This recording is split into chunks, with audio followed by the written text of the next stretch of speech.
sustain me day and night. Men all around me.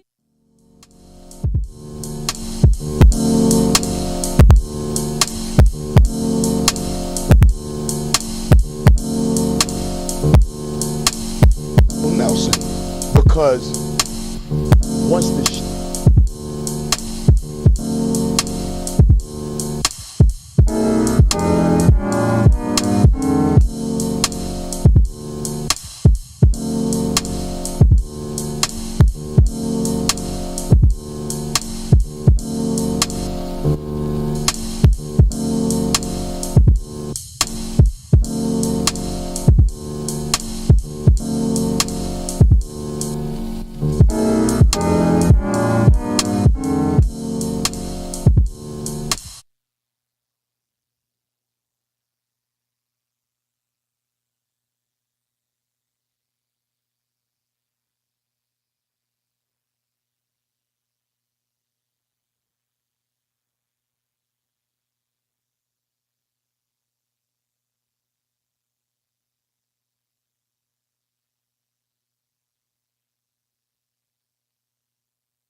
I hear him say, dope man, can I get a hit? Haven't heard you in months, can I get a fix? So I don't know what's going on, I must be off the shits. I hear him say, dope man, can I get a hit? Haven't heard you in months, can I get a fix? No, I don't know what's going on, I must be off the shits. Yeah, dope man, can I get a loud mouth talking about pillars of a moon, capsized trap mine, howling at the tunes, crush ones, tabletops, some was good with spoons, my flavor, marlin paper, roll it then resume, rise clock, buckshots, got him out the womb, Mac 1, black guns, shells I seen them do, what gun shells do, the world it never knew what a black man can do until he got into the booth, or had a basketball to shoot, or a ball to stick and move, another joker in a room. Don't bat an eye for that, you will be moved. I'm a smooth mother, shut it up. What you need, yes, I got it. Versus pills and etc. I done seen push dealers and the peddlers turn into the heavenless. Dope man, can I get a hit? Haven't heard you in months, can I get a fix? I don't know what's going on, I must be off the shits. I hear him say, dope man, can I get a hit? Haven't heard you in months, can I get a fix? I don't know what's going on, I must be off the shits. Yeah, picture me rolling, ops in the spot, now you can picture me holding. Aiming at your dome for the business you put your nose in. Real G's move unspoken, the bona fide should know this. Everything I got, I keep it locked up. Ops turn to fiends, now they wanna take a shot up. Wanna take a shot of that crack music, nigga. About to fade the black off that black music, nigga. Get the fuck out my face with that whack music, nigga. Who is that nigga? That nigga, if you're talking about me. Presents worth a few stacks, baby, we can't talk for free. If I gotta use my voice, then I'm sending that invoice. Some might say that talk is cheap, just not when you talk to me. Church with the offering, what you finna offer me? If you want what I got, then talk them numbers properly. I'ma need my payment straight up like my posture be. Dope man. Cook it up, whip it crazy, I need new pants. When my shit drop, you drop shit, you need new pants. Heard your words, only worth a few bands. In these streets, always run your beat, Uncle Toucan. Yeah. Welcome to motherfucking High Street. Shout out to motherfucking Dallas Rose, Fame, Rebels Empire, your girl Fame Jackson. Get him slow. Yeah. I let my court. I don't back and forth. Nah. When I shoot, I score. I don't miss the one. Nah. My truck 2 doors, Chanel full of ones, are close to done. That nigga here, whore, got money that's good, make him do the chores. knows fame's on the way, supposedly. So hopefully she's here soon. This is somebody at the front door. This could be Fame right now. I'm gonna buzz her. It's either Fame or my daughter picking up her blankie. And then, yeah, we got DeevoDaGenius in the house tonight, man. Yo, what's You up? can pick that camera up if you want at times, however you want to do it. Word. Yeah. Yeah, bro. Fucking good to have you, man. Yo. Good to have you. Yo, I appreciate you having me, yo. We've been having fun up here. What's up, bro? Wesley, don't leave him hanging there. Yeah. Nah, we've been having fun up here, man. Hell yeah. Fucking, you know, Cooking, been here just for a couple hours. Been cooking and making know the shit. minds. Yeah. Yeah, bro. No, it's crazy because I'm like, yo, I fuck with like I didn't know you ventured out of rap. You feel what I'm saying? Yeah. Like you mean the pop shit I was making Yeah, with the earlier pop with shit. Julia? Yeah. So I was like, I heard that and I was like, I was always like compelled to ask you like, yo, did you make this beat? But I was like, yeah, he definitely made it. There's no way that he didn't make this beat. You know what I'm saying? Exactly. Right. Fucking yeah. No, I'd like to do pop shit every now and then. Mm-hmm. You know, I was telling her like that. When I first got like back into making music heavy, like 5-6 years ago, I was mostly working with this pop act. Okay, this girl. yeah, you did mention that. Yeah. Oh yeah, maybe I already said that. Yeah, fucking. So yeah, I like to do that shit. You know, I got a few songs like that. Talk to the people, fucking. Yeah, I want to do more, man. So, that shit sounds like. That shit sounded like. But fuck all that shit, man. What about this shit that you were just playing, bro? That shit. Was wild. I appreciate that, bro. Like freaking, it's crazy because as I'm making that, I was just like reminiscing on like how fast like my process has gotten, like over time. You feel what I'm saying? I feel like definitely when I first started doing this shit, like this shit was like very excruciating as far as like me wanting like me getting the whole Hey, beat, there she is. Am I late? We just started. What's up? How you doing? I'm good, and you? I'm good. Chilling. Have a seat. Have a seat. My fault. Fuck, you literally just started. Yeah. Here's your mic. Welcome, Hey, fam. y'all. What's up? What's up? So you guys, flip that mic over, by the way. Put the lights up top. Okay. It's like cold everywhere. Oh. Up here. Up here is warm, yeah. What was I gonna say? Do you guys already know each other? Yeah. Okay, perfect. Oh, you have the Tesla now. That's right. Yeah. So pull up. Yeah, I just went for one event. To watch it, right? Yeah, to watch it. I was, It's so dope, dude. Yeah, bro. It's so dope. That stressful. Hold on. I'm gonna get this much. Wesley, hey. I'm good. Hold on. Showing with that magnet. Yeah, you know what? I'm about Any to. help? No, I'm about to handle it once and for all right now. Yeah, if you get like on the top of the plate. Yep, boom. As much. Yeah, Look at that. gangster. Yeah. Nice, dude. So Tesla Lab. Bro, Noble did something amazing with that shit. For real. Yeah, he hit Yeah. the sweet spot with it, I think. You know. And we had Noble on, right? Yeah, a few weeks ago. That was a good time. Noble hit it on the head with that one. Like from like structuring the panel, like to being like, everybody providing value to an artist potentially. You feel what I'm saying? To where it's placed at, which is in the recording studio. You feel what I'm saying? So like every artist that's going up there, or anybody that like is trying to get like just trying to look for you feel what I'm saying, a new studio is literally walking inside one. Right. When they come to perform this shit. So right. Yeah, like Noble definitely like strategically playing everything, and like everyone plays their part, and I'm hella excited to see how like the producer edition. Yeah, next week's shit. For real, Producer actually gonna be dude. crazy as fuck. Yeah, Noble was asking about it. He was like, yo, like, I think we're gonna do a producer one, you know, like, be ready or whatever. I think he told me even, like, say the date. And I was like, word. And I thought he was, like, wanting me to play beats or something like that. Nah, he he was wants you to be on the panel. I know. Yeah. I was like, whoa, you crazy, Yeah, bro? I Like, remember your name was like one of the first names that like got brought up. Oh, that's awesome. Like, no, it's a huge honor for me because I have a lot of respect for that event. Word. I think it's so awesome for, you know, the community and everybody making music to have something like that available. Come and like literally test out shit that's not even released yet. You feel what I'm saying? Or shit that is released. You feel me? And get like a real like opinion and shit like that. I don't know if we're gonna be able to play beats though. If we are? Yeah. Oh, I don't need to play any beats. No. Oh, yeah. No, it's all good. I mean, I will if they ask, but like, no, I want the people that are, you know, stepping up to play their shit, you know? I think it's gonna be really interesting to see like the producer culture in Massachusetts. Right. Like just seeing how much of us like actually like pop out. Yeah. And like the dudes who's literally like usually reserved and shit like that, seeing how they react. Like, going up on stage, like the format. The format's gonna be out of control. So how does it work? How do you get your panels on? Oh, how do you get chosen to be on the panel? Yeah, like how do you? They try to figure out like who the coolest people around are. Oh, okay, and you made the list. Right. Oh my god. Noble literally was just like it's one set panel like the usual panel, but for the producer panel it was literally like it's handpicked by like Noble with like suggestions from like us obviously and shit like that. Yeah. But like I think like the premise is just to kind of find somebody that's kind of centric to like the area where they live in. Mm-hmm. You feel what I'm saying? So like 2 times is known. You feel what I'm saying? Like not only like in the Dorchester area, but like what he means to the like hip hop community out here and shit like that. Totally. Yeah. So like I'm honored to be on the like you feel what I'm saying panel like weekend and what. I had hit up Jeff maybe once about the show to get him on here. Oh yeah. Yeah. Did you So. back?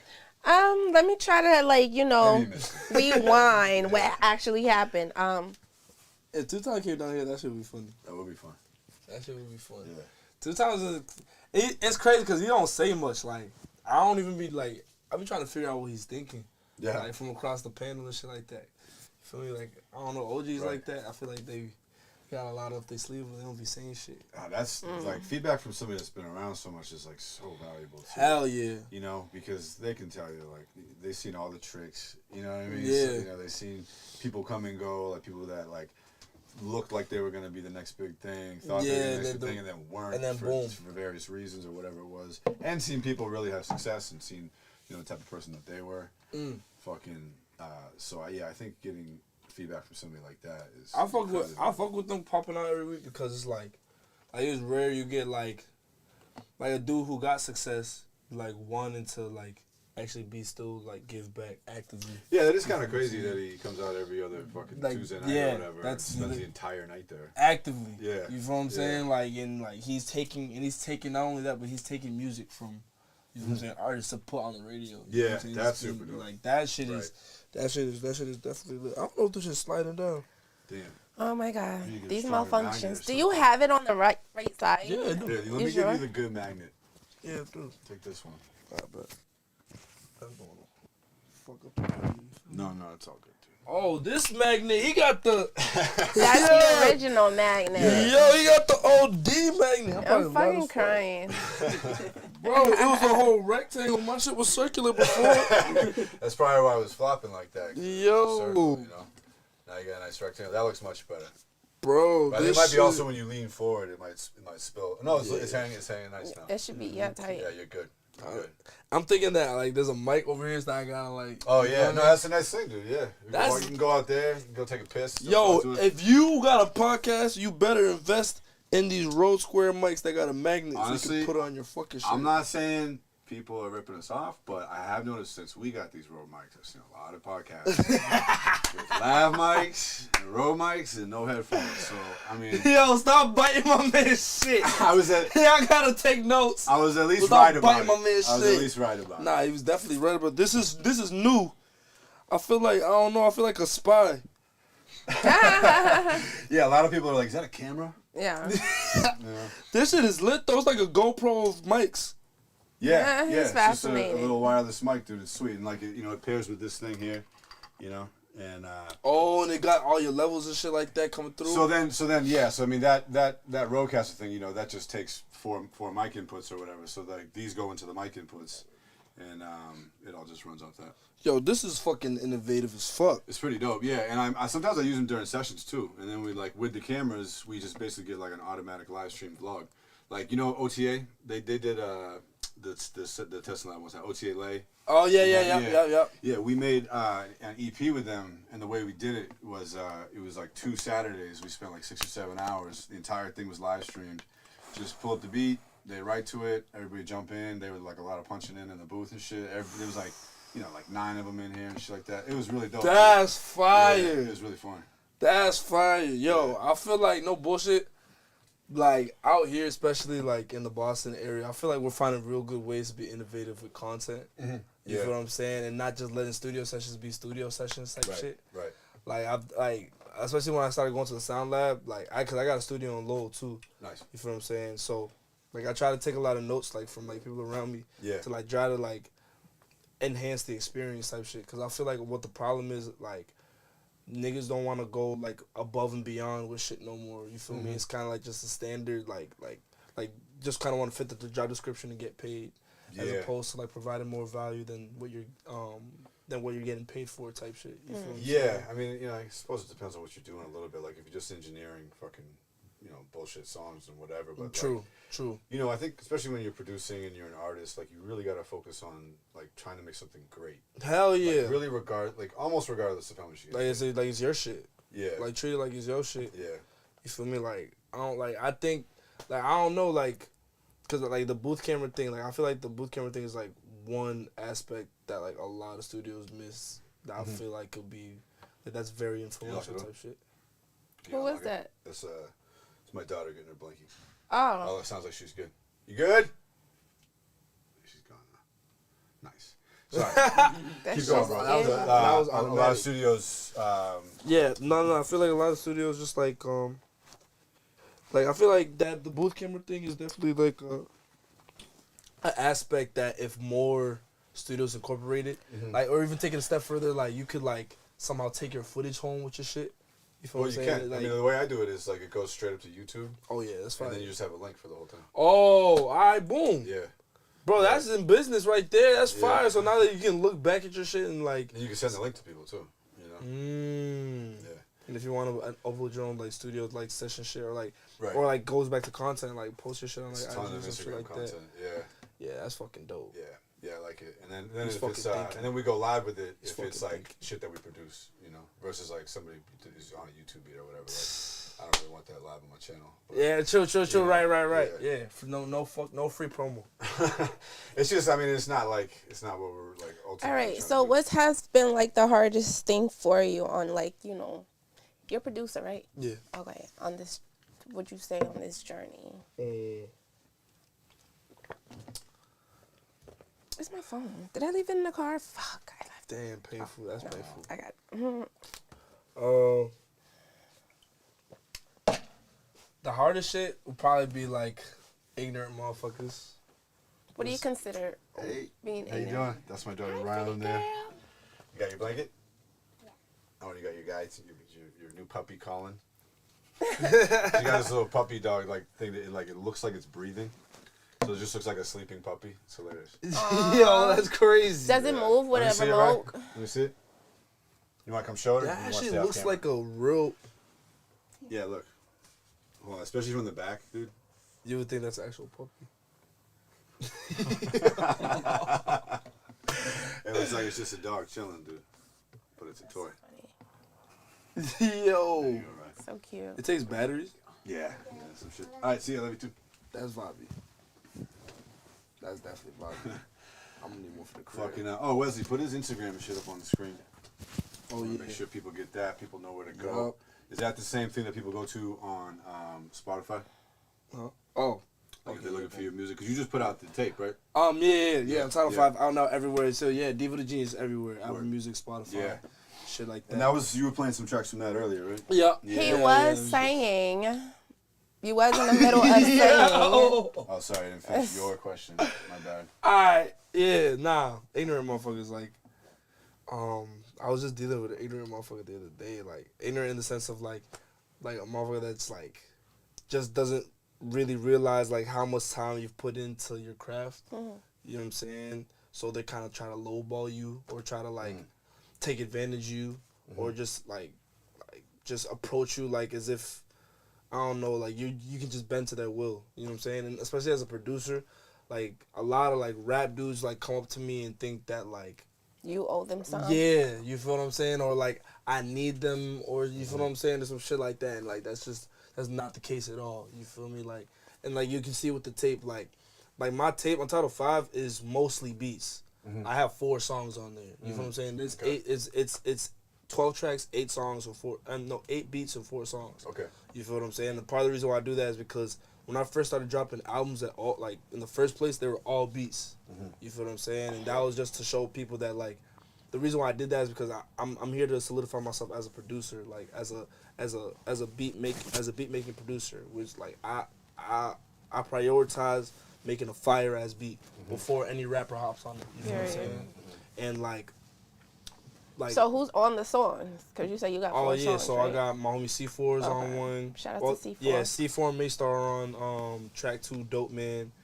I got the homie Najee, Dom, Milk, J Rose, and I don't want to miss nobody. Yeah, that's everybody. Dope. On You Are the One. And then on the Where You At shit that I played for you earlier, the Cypher, I got my homie Reef, my homie Erdnase, C4 again, Sean Wire, and Najee Janey. And the reason why I picked those dudes because I feel like all those dudes that I just mentioned right there are like some of like the best talent as far as like rapping around, like Boston, like Massachusetts really. You feel what I'm saying? Like I put those dudes up against like a lot of pretty much anybody. You feel what I'm saying?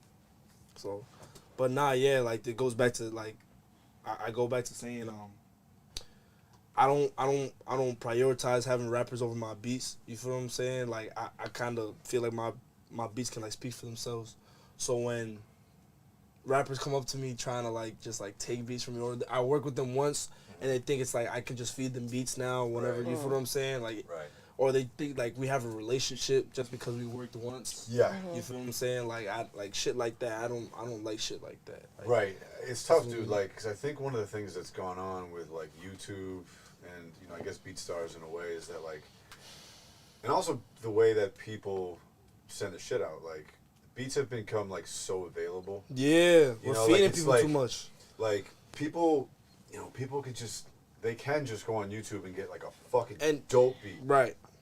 And for free. And work, yeah. And work and so get right. So in their mind, they're definitely like kind of like, well, why would I pay this money? Now, the reality is they should be doing it legit. Yeah. And getting beats out people the right way. Whatever the agreement between you is going to be. Hell yeah. You shouldn't be stealing, obviously. Right? No. And then, but still, even with that, there's still a lot of people, like you said, just like feed them too much, right? Like firing beats off to everybody. Please try again. I don't know why I did that. Fucking yeah, so like I don't know, it's tough because like it is good to just like send packs out and get songs with people, right, and try to build. But like when that becomes too much, we get into a position where like dudes start feeling entitled and shit like that. Entitled, or like we end up just kind of getting nothing for our work because so many people's music does no streams. Right. So like that's great that we're splitting it, but like what are we splitting? Yeah, how facts. are you gonna make that go? What are we splitting? Yeah. Nah, and that's what, and I feel like it all falls back on like I don't like working with dudes if they don't do anything like behind their music. Like I don't like working with dudes that just drop their shit and say, okay, yeah, next one. Right. You feel what I'm saying? Like I like a dude. Okay. I have a question. So as a producer, how much do you have artists that you like personally work with that you would consider like that's my artist? Yeah. No. I don't. Cause I'm not gonna have nobody out here saying I'm their producer. Okay. You feel what I'm saying? Like straight like that. Like nobody out here is going to ever be able to say that I'm their producer. I promise you that. You feel what I'm saying? So no, like I don't got nobody out here that like, oh, that's my artist. Now I got a lot of dudes. I have a list of dudes that I'm like, okay, yeah, like these are the type of niggas I work with. Like, these are the niggas I work with. Right. Like if I got a bunch of beats that like I just made, I'm probably gonna send them to these dudes. You feel what I'm saying? It's a very small list right now though. Okay. You feel what I'm saying? So if that small package of groups, when you do send them beats, is it like are you like putting down the price, half price? Nah. They prove themselves for me to not. It's so like you're it's just all literally art at that. Yeah, it's literally it's art at that. It's all art at that point. You know what I'm saying? Like it's like with me, it's like if my synergy with you is to the point where it's like, yo, I make hits with you no matter what, I'm just gonna feed you all day. You feel what I'm saying? Like I'm very selective. And those people, for a fact, you're making streams. They're making streams, and you're actually getting they're making residuals. streams, and then outside of that, they're doing shit like with their music. You feel what I'm saying? Like they're having events behind their music. They're selling merch behind their shit. Yeah, like they're giving themselves a fighting chance. Like it's like you're not gonna hire somebody that's just gonna like do the bare minimum. You feel what I'm saying, at a job. So like why would you fuck with anybody that's gonna do the bare minimum for anything? Right. You feel what I'm saying? Like I'm not gonna fuck with you just cause you rap. Like show me something, like add value to what we're doing. Otherwise, like, it's like, bro, I'm not gonna find no value in getting 105 streams. Yeah. So how much saying as in a a week. producer do you bring to those? I mean, you do set them up with beats.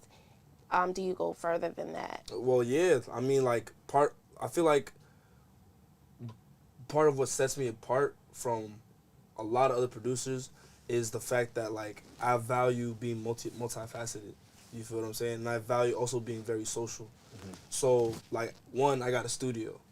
So, like, that's already, like, as a producer, if you have your own studio, you're, like, putting yourself ahead. Because then you can make the whole song. Bro, I can, and I engineer, too. Yeah. You feel me? So, every producer that comes to me, he doesn't gotta go nowhere. I don't gotta give him the beat. I don't gotta go nowhere else to record it. Every artist that comes to you. Yeah, every artist that comes to me, I'm recording them. You know what I'm saying? Like, the beat that he fuck with, I'm recording the way I want to.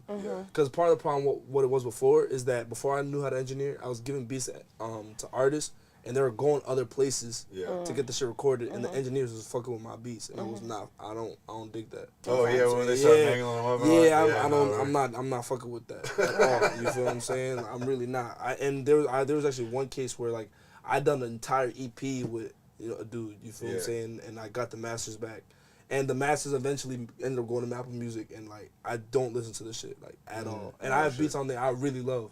I don't listen just because the engineer fucked with my shit. So, like, and I feel like the artist knows too once shit's a little bit changed, you feel what I'm saying, from the beat that they got that they really enjoyed. Sure. Yeah. So, like, number one thing where I feel like I add value, one is my studio. Two is the shit I do outside of that studio. So I record, you feel what I'm saying? So even if you don't record on my beats, you can come to me and I'm gonna be able to freaking shit, make your shit sound nice. Two, the shit with, like, the cypher I did, like, for my project. I feel like it goes back to my social point. Like, I'm good at putting great artists together. You feel me? So what I did with my project, there's the cypher on, it's called Where You At. Like, I have on that song, I have a dude that's from Lowell, I have a dude that's from Brockton, and I have three dudes that are from 3 different sections of Boston who know each other already, but but otherwise didn't know Reef and Ziadre, which is the dude from Brockton and Lowell, respectfully. You feel me? Yeah. So the fact that they now know them, right? And all their fan bases get to consume them on one platform. You feel what I'm saying? They all get to, like, Ernaz's fans gets to interact with Sean Wire's fans, and they get to know, like how they are on a song together. Right. You feel what I'm saying? And I feel like that's very valuable as an artist because, like, it's cool to do what you do, but I feel like fans always appreciate seeing an artist outside their element a little bit. You feel what I'm saying? It's all fun. Yeah, that's fun. You feel, especially when they're rapping real good. Like, it's like a real good rap record, like, really potent. So, like, that's another thing where I add value. And then another big area where I feel like I add value right now is the fact that my sound is just very different from, like, what you hear, like, on a day-to-day basis. Like, I don't consider myself, like, a mainstream producer in any sense of the word. I'm not sending beats to Lil Uzi Vert. You feel what I'm saying? Like I don't value, like, trying to hunt artists to come and like, fuck with me. You feel me? Like, I'm trying to build an empire, an ecosystem around me where, like, a dude that really, really fuck with me is gonna go to another dude that has, like, great potential as an artist and bring him to me and be like, yo, I can see you working with Devo. And now he's part of the, you feel what I'm saying, family too. And I'm just literally just trying to spread that. Like an Alchemist type of dude where, you feel what I'm saying, he's known for his signature sound, and now so many dudes are gravitating to him for that sound. And you feel me? He literally has an ocean of people around him, projects around him that, like, are distinguished. Yeah. You feel me? Like, nah, man. I mean, I would say, like, for that, like, Dilla sound, right? Which right. Is, like, definitely what comes to mind when I hear your shit. Like, hell yeah. Fucking, you have some of the best stuff I've heard. I appreciate you, bro. Thank you. Sure. Yeah, I really appreciate that shit. And, like, just, like we were talking about earlier, like, great pocket and grooves and shit. Like, yeah, bro, that shit is awesome. And that's why I get so mad about, like, ignorant shit. Like I had a Instagram DM the other day, and he just, like, and I try not to, like, get angry at everybody that does this, but, like I had an Instagram DM from a dude I never talked to before, like, never even seen in person before, and, like, just asked me for beats. You know what I'm saying? Just straight off the cuff and shit like that. Like, and what did he say? Yeah, exactly? yo, you're dope. Send me a pack. Like, we'd have to lock in. Right. Like, we don't have to lock in. You know what I'm saying? Like we don't have to lock in. I don't even know you. Right. Like, why do we have to lock in? Like, you want to lock in. Right. You feel what I'm saying? Like, right. I don't fuck with shit like that. And like part of what I try to say, like what I always try to respond is like, yo, thank you. It took me a lot of time to get here, cause like I try to emphasize like, yo, bro, like this is not just, I didn't just wake up and just, yeah. You know what I'm saying? It does seem like rappers think that making beats is easy. Yeah, bro. Like my first 1,000 beats were ass. Yeah. Like in my opinion, bro. Like there's no way you're just gonna like ask me for a stack of beats. You don't even know me. Like for me, it's like every time like these beats are like a part of my soul, bro. Right. Like it literally took me energy to create this shit. Yeah. And you just asked me to just give it to you like on some. Like how many rappers you heard be like, yo, man, if I knew how to make beats, those shits would be Yo, I hear that shit all the I time. always be like, well, why don't you? Why don't you just beats? do it? Yeah. Why don't you do it? Why the fuck don't you do it? And some of them do. Yeah, like no, C4. look, there's a lot of guys. C4 actually, right? I don't know if people know this, but like C4 can like make a beat. He was playing something the other night at Caso's fucking release party. Oh show yeah, at Caso. I heard about that. And I was like, who made this beat? He's like, me. I was like, man, fuck you, man. Yeah, nah, C4, like C4. I commend C4. Like this is part of the reason why like I think why I fuck with him like very often. Like I'm with him like at least 2-3 times days a week, because like he's the epitome of a rapper that is not just a rapper. Yeah. You know what I'm saying? Like C4 does so much other shit, but that's not rap. You feel what I'm saying? Yeah. Like, and like I feel like once rappers start to understand that they can be multifaceted, it's not just about rapping and going to the studio and being in the front of a camera all the time. Like there's a hella bunch of other shit that you can do for yourself and others around you. What kind of shit are you thinking about? One thing I feel like C4 does that I feel like a lot of other rappers should start doing is maybe inserting themselves into the studio culture, like the administrative side of things. So like C4 is a vital part of the Sound Lab. You feel what I'm saying? Like, because whereas like he's an affiliated artist with the Sound Lab, but he also helps with a lot of like ins and outs. You feel what I'm saying? Like he helps prep the studio rooms before like we have sessions and shit like that. Like C4 knows how to prep a session. Like he knows how to like get a beat, like very basic shit. You feel me? So like an artist don't know how to record. An artist know how to like arrange a beat. You feel what I'm saying? Or mix it, like make shit sound how volume wise. You feel what I'm saying? Very basic shit. Or like knowing how to do like certain management shit, booking. You feel what I'm saying? And like taking in a customer, taking an invoice, like, you know what I'm saying, guiding them where they need to be. Yep. Shit like that. Just having personable skills. It's not always about just being like keeping up this like character all the time. You feel me? Because I feel like a lot of rappers, they try to keep up this character and they're this one person all the time, and it's like, yo, like, what are you good for? You feel me? Like I feel like, to me, the greatest rappers, the greatest artists that I'll fuck with is like the moguls, like the Nipsey Hussles, the Jay-Z's, you feel what I'm saying? The dudes that have gone on to like, that did shit like within rap that elevated it, you feel what I'm saying? That elevated the culture. Rather than just kind of just like, was just flashy the whole time, you feel me? Like, everybody can't be that guy though, too, right? Nah, hell nah. You know, there can only be a couple of those at any time. Yeah, nah, it is no way that shit's gonna be prevalent. Yeah.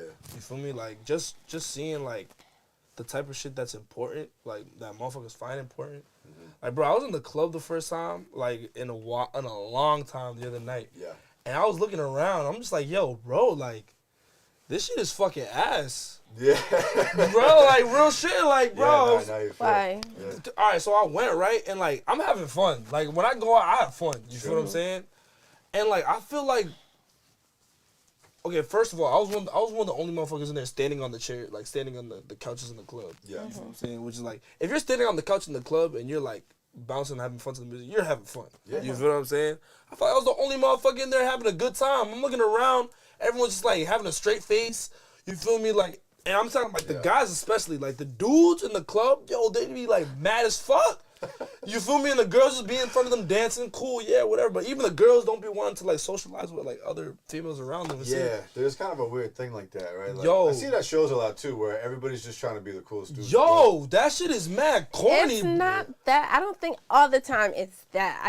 What if that people are just being conscious, people are just being like, aware of their surroundings? Because, there's crazy shit that goes on every single day. Hell yeah. You know what I'm saying? And then depending on what area you in and, who you thought you might have seen, like, people, a lot of the time people just be on edge about everything, you know what I'm saying? And I know you at the club to have fun and stuff like that, but that screen keeps jumping. Yeah, this and I feel like the screen keeps jumping. Like it just blinks out for a second on this camera. Just make sure the cord is snug on the side, maybe. And the adapter too. But yeah, nah, that club shit. I mean, it's true that like shit gets dangerous sometimes, but a lot of times it's not in a non-dangerous place. It's just like a regular nightclub in Boston with a bunch of college kids or whatever, and like. Yo, I'm realizing like, it's crazy when you really like look at pictures of like the club, like that photographers get, and you really see like who the majority of the people like in the club is on any given night. Yeah. Like so the night that I was there, the other night I was in Lawrence, so like it was mostly like I could tell it was mostly like a Dominican crowd. You feel what I'm saying? A lot of Hispanic people, and like I'm looking around, but like. And again, like I felt like it was kind of low energy. I felt like people were in there, were just kind of just standing around. You feel me? As opposed to like, I don't know. I feel like a night, like a place like Venu. Like every time I've ever been on that street, because it's like Venu and Icon are on the same street, right? Yeah. Every time I've been on this. Is it Venu or Venue?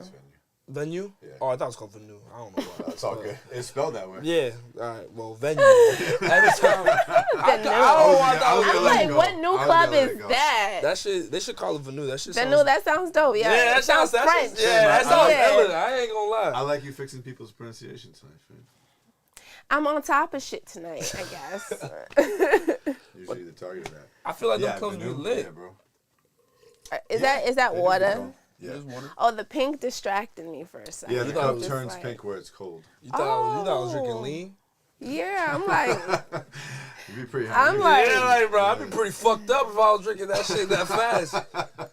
Or maybe I was. Do you drink lean? No, oh, okay. I'm like, you didn't give me that vibe. Anyways, I don't do drugs. Besides smoke weed. Let's talk about where you from. Did you already do that? No, we didn't talk Okay, let's talk about where you from first, meaning like where did you grow up, and then tell me where you was born and your nationality. Word. Well, I was born in Lowell, Massachusetts.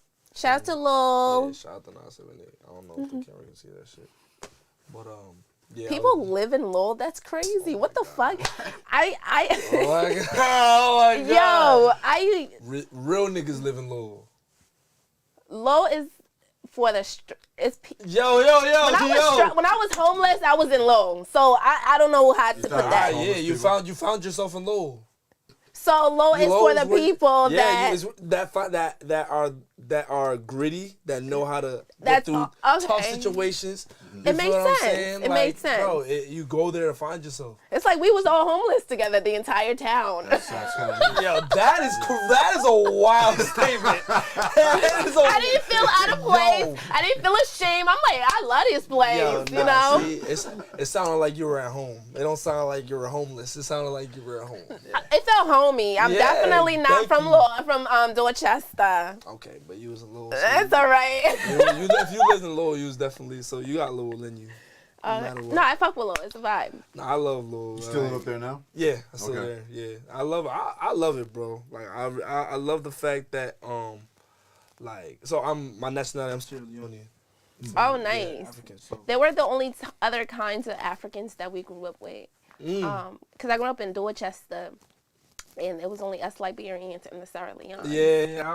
The Sierra Leones. Yeah, Sierra Leones. Yeah. Yeah, she's really Liberian. She's really Liberian. She really says Sierra Leones. Yeah, nah. So I like how out there like my cousin, like my family like runs so deep out there. You feel me? Like I love the fact that like I can be walking anywhere and see a cousin. You feel me?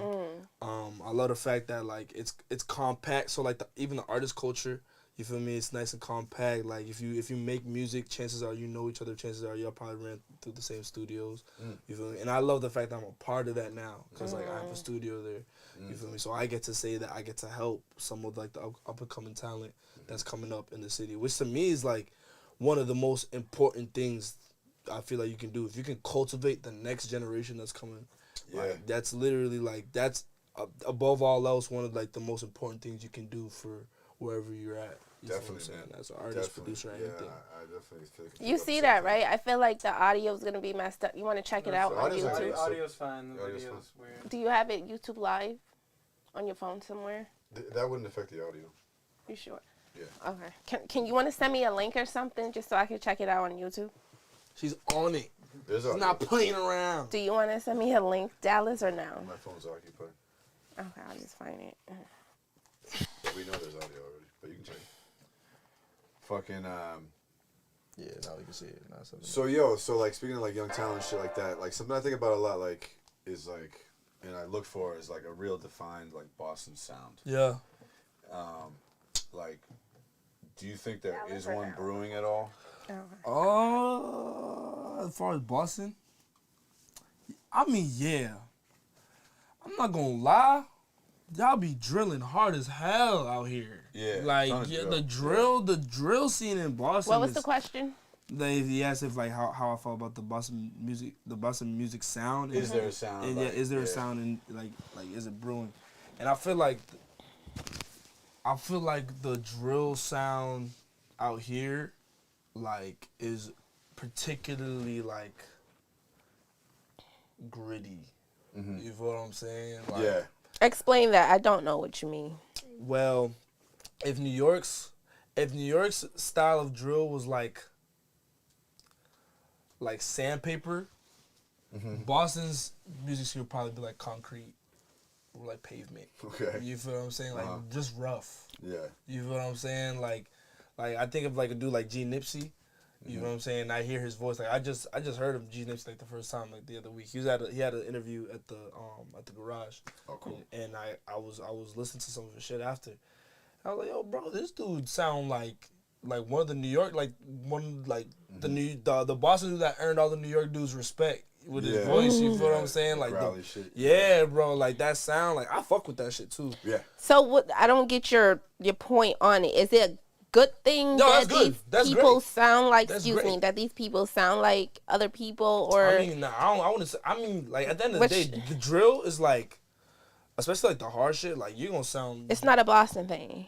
I mean, it's not a Boston thing. It's at this point, it's a universal thing. It started in New York. You feel what I'm saying? But like, I don't even know. That's what I'm saying. I don't know if you've seen like the sound that. Like us cultivating. The sound that people say started in Boston. I don't feel like that's really happening. Nah, not yet. So you think it's okay though to keep riding, like, and what you feel like is a universal sound? I feel like every like location needs to be able to adapt and adopt. You feel what I'm saying? A sound. But we haven't been identified. But we definitely haven't been identified. I feel like as far as. So how can we adopt if?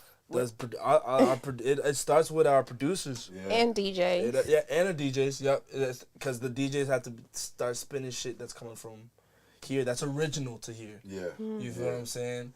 And then from there, people within the city are gonna start getting inspired. The producers are gonna start being inspired to make shit that sounds like shit that started here. Yep. And that's all rappers are gonna have access to. So in turn, like it's just gonna, you feel me? But I don't know, like. That's so like hard for me to imagine, like us, like all producers on the grand scheme of things, not even just like in Boston, but like say Lowell too, like for us to just like be like, yo, fuck it, we're just gonna start making this kind of shit, and we're gonna come together and just be. Couldn't be everybody, but I mean, it would have to be like some like nationally popular style. Yeah. You know, because that's what any of those other styles that you can point to, like New York drill or like trap and shit like that. Yeah. Like, it became popular nationally, and then that city became known for it. Right. I feel like if it were to be a sound, like it would have to be. It's gonna be some sort of real lyrical. You feel what I'm saying? Bap. Yeah. It could be boom bap. It could be trappy, drummy. It could be like I feel like it's gonna be a mix of all of that shit. Something I definitely hear like a lot in Boston rap is like soul samples. Okay, yeah. It seems like everybody in Boston loves that. Okay, bet we have a great motherfucking starting point. I like that. I like that shit. I like that. Yeah. Hold on. If Soul you say samples soul, and you say on dogs, that's how you know it's from Boston. okay, that's a start. Soul, as in like soul music, like soul music, 70s soul, yeah, 80s R&B, shit like that. You fuck with shit like that? Yeah, like storytelling type shit. Well, like this. I feel my echo. Do y'all hear y'all? It's coming out echoing? of his headphones. Oh, you can unplug them down I'm there sorry. if you want I to can hear it. You good. I can hear that shit too. Like soulful samples, like whoa, whoa, and the beats and shit. Yeah. Right, but what type of sounds coming off of that? Drill still, like he said, storytelling. I hear it across all different types. It could be. Yeah, it could be anything. Yeah. You know what I'm saying? Because like the producers are sampling that shit into like boom bap shit, but they're also sampling into like hard ass drill records. Yeah. Or just like the trap, or just like, you know what I'm saying, classic trap shit. Mm-hmm. I'm curious to see how this rap shit is gonna look in like another like 10 years though. Yeah, where do you think it's going? Oh man. Like, where do you think it's going immediately? In 10 years is pretty hard to predict. But where do you see things going in the next 5, in the next few? We're definitely about to start sampling a lot again. Yeah. For sure. And you mean like sort of overall in rap, overall, right? overall in rap. Yeah, I feel like we're gonna.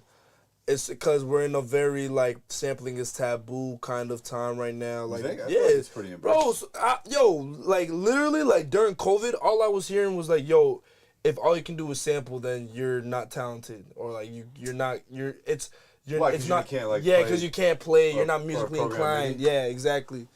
Shit like that. I mean, like that's crazy. That's you're smoking crack. That's stupid. You know what I'm saying? Like if your job is to make a good beat. Period. You know what I'm saying? Like it was definitely during COVID a lot, because I was in a lot of like beat ciphers. Mm-hmm. You feel what I'm saying? Like the no sample beats were like the ones that were like everyone's like, oh, you feel what I'm saying? Like, you feel what I'm saying? Like, yo, let me hear a no sample joint. You feel what I'm saying? Like, I'd be like, yo, like you're weird. And I get it. You're weird. I get it. Like, I get it. I can definitely get the importance placed behind trying to make as authentic of a beat as you can, but without. I mean, I don't think authentic is really even the right word there. I know what you mean. Yeah. You know, like original, or like you composed it type shit. Right. Like, but like again, dude, it depends on what you're trying to make, and it's always a means to an end. Like, if you're doing instrumentals, that's one thing. But like, like if your job as a producer and a beat maker is to make a beat that a rapper is going to be inspired by and want to make a song on. I'm just going to do that by any means necessary. So like, why does it matter how you get it together? Because some dudes, I honestly, in my opinion, I think dudes just be mad. Yeah, exactly, man. I think motherfuckers be mad. That's all it could possibly be. I think there's a lot of whack motherfuckers out here that's mad. You feel me? Or don't want to put in the work to like understand like outside of what they feel like they already know. Yeah.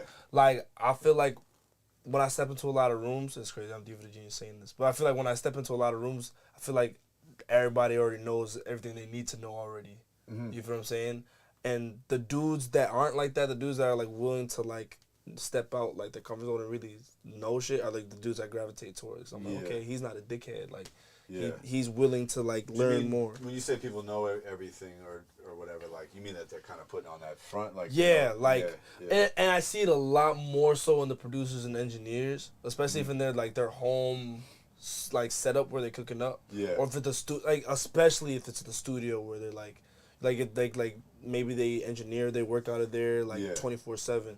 Like, I'll walk in, and if it's a producer, he'll probably know everything about the room. Mm-hmm. Then we'll like get to cooking up or some shit like that, and it's like I'll ask why he does a certain thing, and then like he'll have a reason, and I'll be like, oh, but did you know this? Mm-hmm. Like, oh, but you're not supposed to do that though. You feel me? Like, you're just not supposed to do that. Like, I know that you're not supposed to do that. It's like, pretty.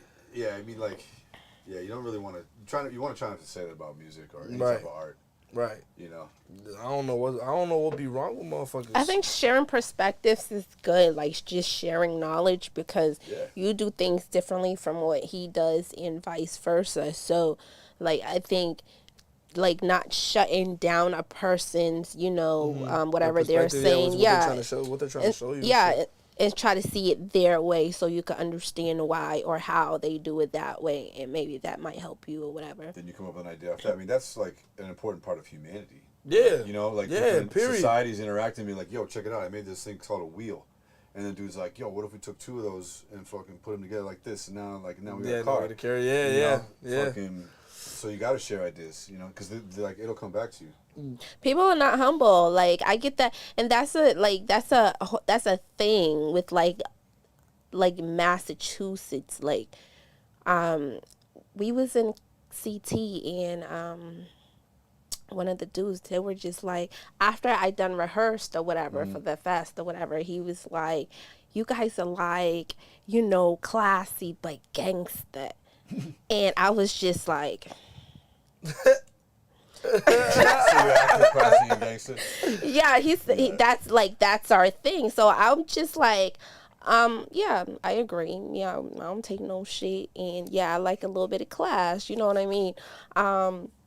And then he had like Massachusetts, like you be from Boston? In general, yeah. Okay, baby. So then he complimented me, and I was just like, I know, but you know, I didn't realize what I was doing. Yeah, I didn't realize what I was doing or saying.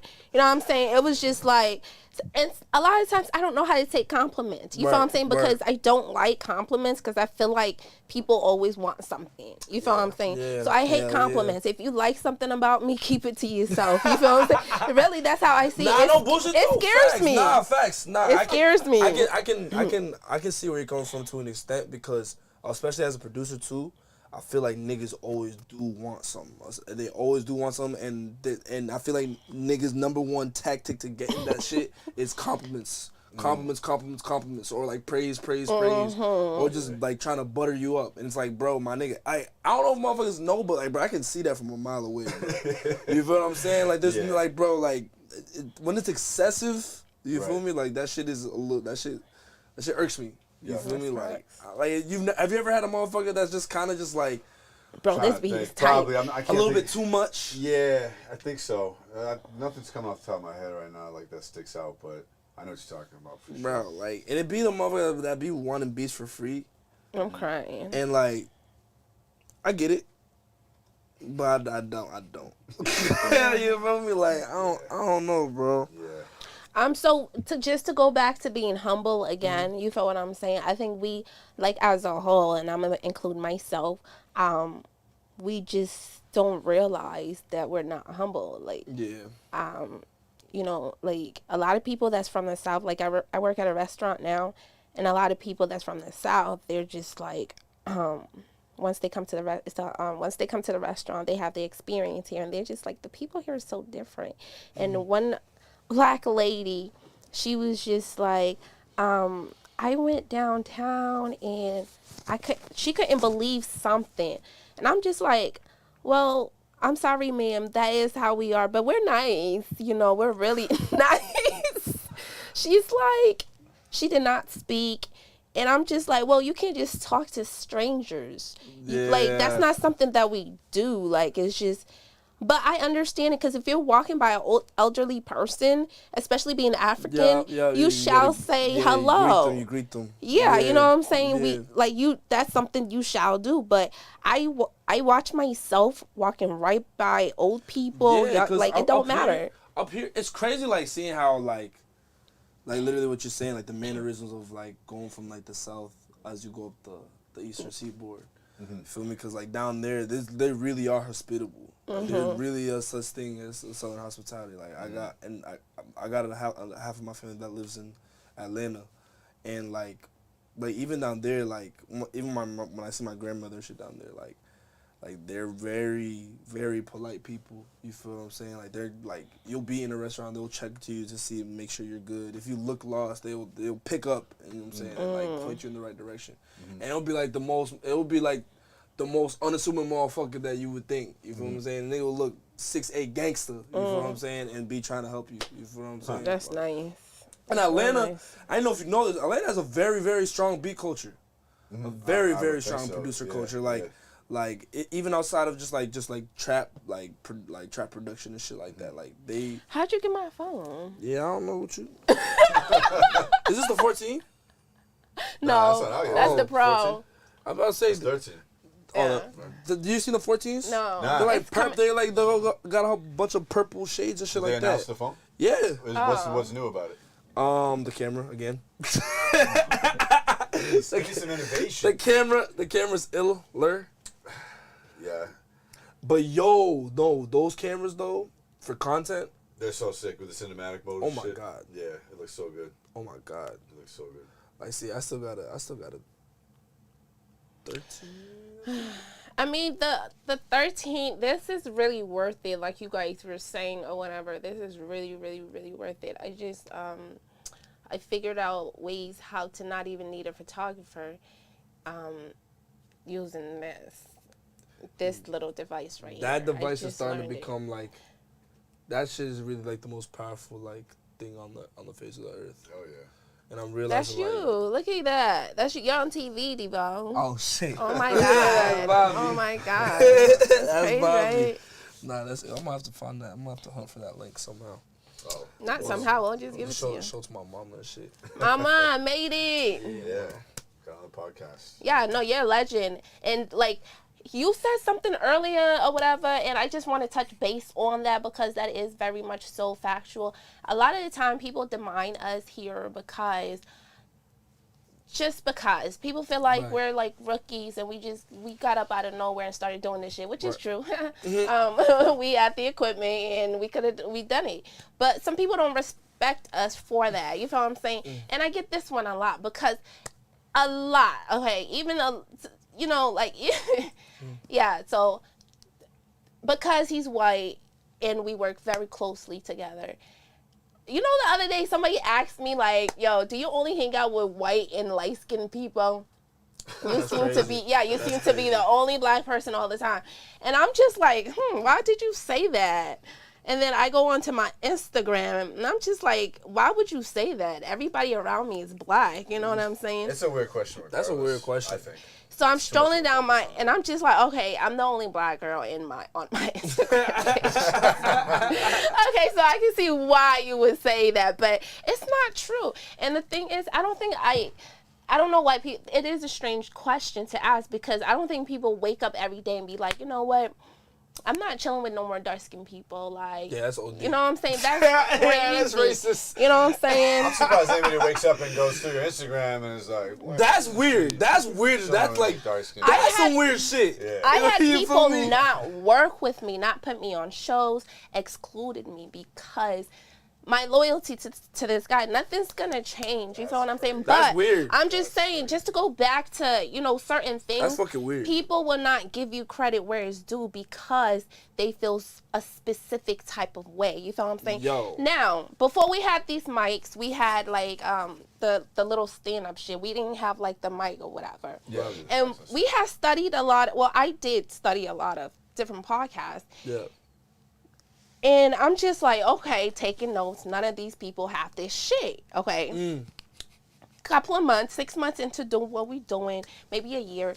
And now these big name, even the biggest name podcast, your favorite podcast you can think of, okay? So I go on there and I'm like, whoa, look at that device. That's a cool device. I wonder where they got that idea, right? So, and then we had other podcasts come on here or whatever, and then go back to their, setting, and then they got new shit, new everything. But nobody never hit us up or say, yo, thank you. Like, or hit us up to, like, we've had so many artists in here.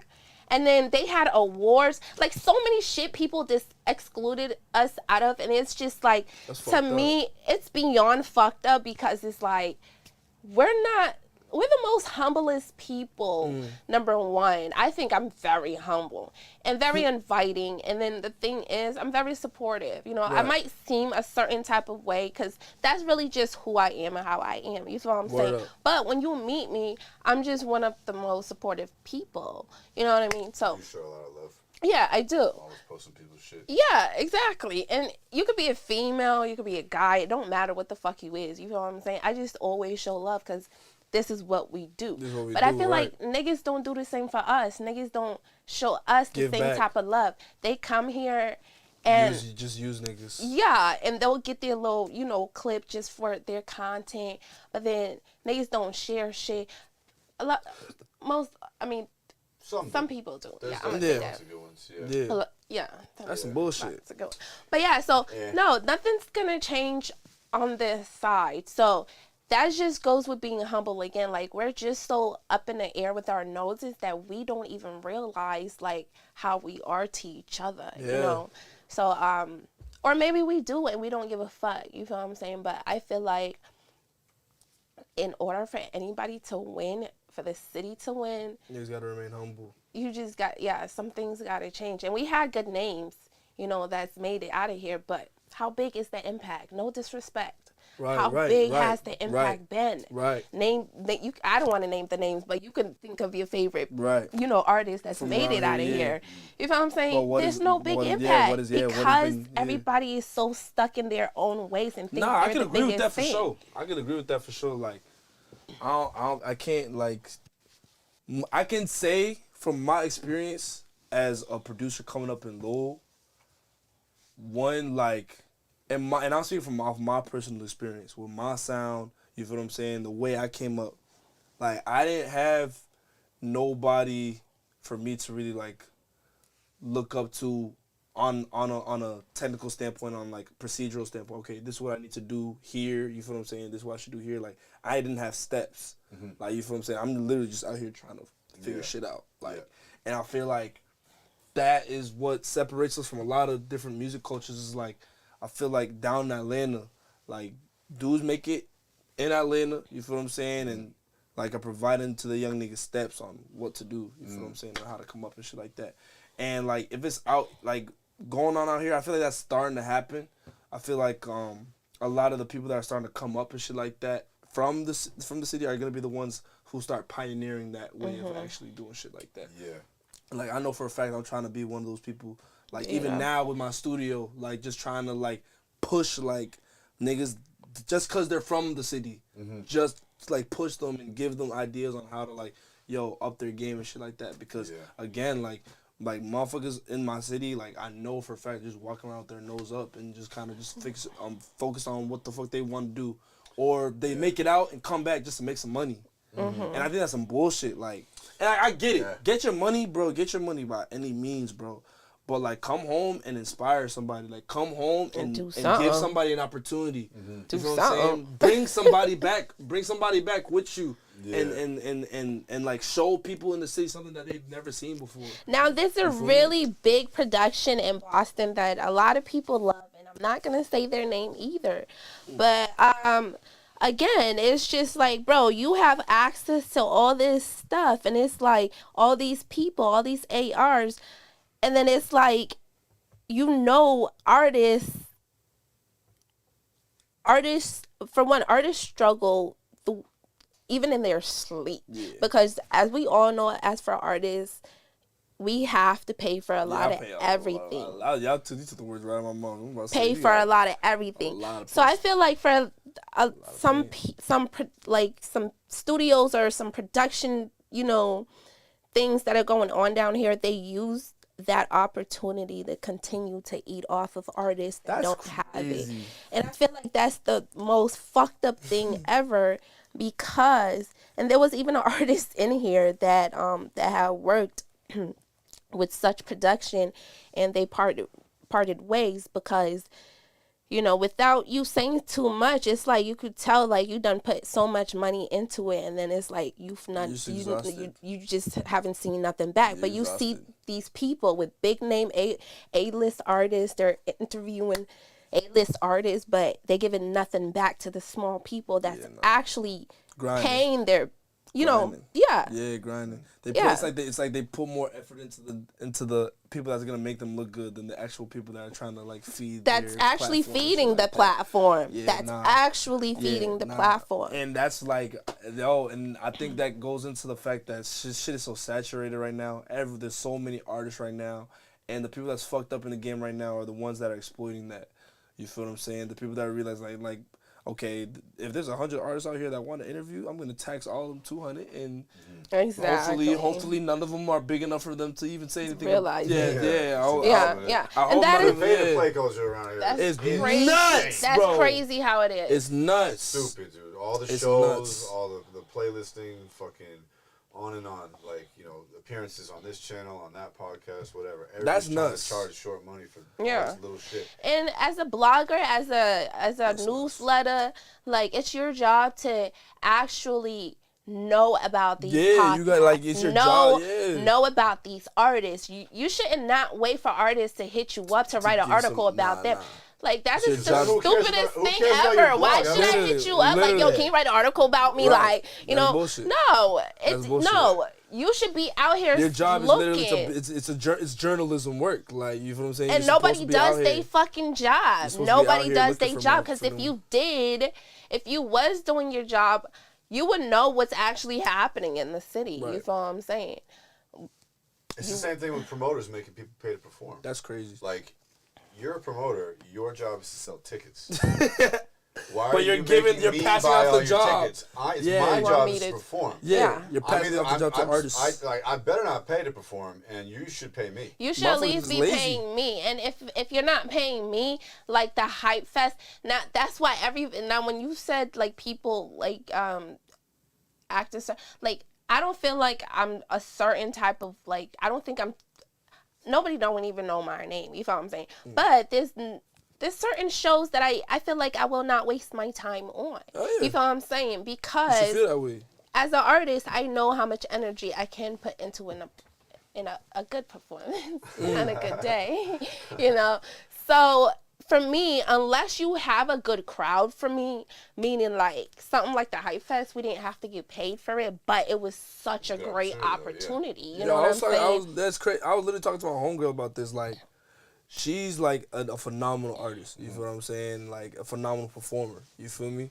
Yeah. But part of what like is so draining to her is that the fact that she's so sociable, that has so many friends in the community that fuck with her. Everyone's trying to ask her to perform. Everybody wants her to perform somewhere. And it just, like, goes to your point of, like, you know how much energy, energy it takes to give someone a good performance. And now for them to turn around and think you're just doing them a favor. I think it's a talent show. Type shit. Especially as an artist where you're... Exactly. That's how I feel with a lot of these shows that's going on. When niggas hit me up, I be like, what the fuck? No. And no disrespect, I really do applaud everybody that's doing these little shows, because people do need... Well, the artists are hungry to perform. And a lot of times they feel like kind of it's their only option. It's really not. It's good. It's really good. But when you know your value, or when you know where you want to go, sometimes it's like manifesting. You know, sometimes you just like, nah, maybe I'll come and support, but I don't think I can perform. Right. And I mean, the thing is, you know, with the artists, like, you guys, like, you know, like, you want to perform, and so then, like, when you see these opportunities, like, yo, you can open up for fucking so and so, pay me $800, and then you can sell some tickets or whatever, and make your money back. I like the air quotes. Right, you giving me two jobs, like the thing that artists have to understand. I gotta promote and be an artist. Yeah, like who else? Like, aren't you selling tickets? But fuck, anyways. Yeah, it's just the thing that the artists have to keep in mind is that it's like it's a shortcut, and so like if you could actually sell those tickets, and sometimes people sell the tickets for themselves and all that stuff, but like if you could really pack a room like that, then like you would be getting paid for the show. If that promoter knew you could sell those tickets, he wouldn't want you to sell the tickets. He would want to sell the tickets. He would sell it for himself so he can make money off of it. Exactly. That's my thing. If I ever get tickets, and I did get tickets for the September show. Shout out to Tight Entertainment. Tight is always doing some dope shit in the city or whatever. And a lot of times he precisely doesn't always charge artists for shows. You know what I mean? But he does give tickets, and there's no price. He's just like, yo, here's tickets if you want to open. Dope. You know what I'm saying? I think that's way different and way bigger than saying, hey, $800, you got 40 tickets, you can make your money back. No, you know. It's like you're fronting somebody some ounce. Right. It literally feels like... Right, but you don't know anybody that smokes. Exactly. But listen, right, so... selling weed in high school? So right, if you give me these, like, say you give me like 30 tickets or whatever, and say I sell all these 30 tickets or whatever. Yeah. Whether you wanted a cut from that 30 tickets or not, I sold those 30 tickets and I gave you your cut. I feel like that should be the first and only time that you're asking me to sell tickets, because you know I can. That you have the capability to do doing so. Yeah. So it's almost like you're proving yourself. Well, the thing is, so I think that's almost validated. Yeah. Well, the thing about that though is like artists are supposed to prove themselves by doing bigger and bigger shows, and showing like, yeah, I did the Middle East upstairs and there was 50 people there, so let me do downstairs. Okay, yeah, you know, yeah. That's how it's supposed to go. Yeah. You know, and that's the thing that artists need to keep in mind is like, if you have pay, to pay to play, you're not ready for that show. Right. Literally, like you're taking like, you're taking a shortcut. You are taking a shortcut, and sometimes the shortcut does bring you where you're trying to be. It kind of works. Does it though? It kind of works. Truthfully, and it bites you in the ass, but it kind of works, right? Because let's think about Megan Thee Stallion, right? She took a couple of shortcuts because she didn't read over her agreements because she was tight with dudes and or whatever, and she didn't go through with her end. You're gonna so suffer now the consequences. She's fucked. You're suffering right? you suffer the consequences for sure. Right. She had these niggas finding her shows, putting money behind her whatever she needed. They provided her with that financially. You feel what I'm saying? And she wasn't taking it into mind like, oh, I have to pay this back, or this is part of my agreement. You know what I mean? So she got bit in the ass later on because she did not pay attention. Per se. I can see where you're coming from. Pay to play could bring you. I feel like the statement is true. Is like pay to play can help you get to where you're trying to go, but you're gonna suffer consequences. You're gonna pay a ton of money. Literally, you're not picking up that many fans at those shows. Yeah, exactly. You're almost you're lying to yourself almost because and I think that's one of the consequences because if you're paying that, right? Say you do, even if you do sell the tickets, you're not telling yourself that you can do that every single time. Right. You feel what I'm saying? Like not even regarding the energy level that you took putting into selling the tickets. Now you think that's what you're supposed to do. Yeah. You feel what I'm saying? Like you're conditioning yourself to be. You feel what I'm saying? I'm like a salesman. You feel what I'm saying? And like, which you are, because you're selling yourself at all times. Yeah, you definitely are. You definitely are. Yeah, but I mean, again though, like if you really want to be selling tickets, then just like be a promoter. Be a promoter. Shows, That's true. That's true. And I feel like that is a tremendous like way to be more than a rapper. Totally. But like if we're gonna go back to like what we're talking about, like ways you can like add value. So like one dude I really fuck with from the city named Clark D. And one of the reasons why I really fuck with Clark is because he put me on to what an activation is, which is pretty much like an event associated with like your body of work or something that you got coming on. You feel what I'm saying? For you to one, like show a crowd and or more people, you feel what I'm saying, what you got coming on. But two, like it allows you to like have different avenues to generate both interest and revenue from your product. You feel me? So Clark kind of put me on to that, and like what I did for my project that just came out, which was Untitled 5, I had an activation for it in my studio where I invited a crowd for them to come through.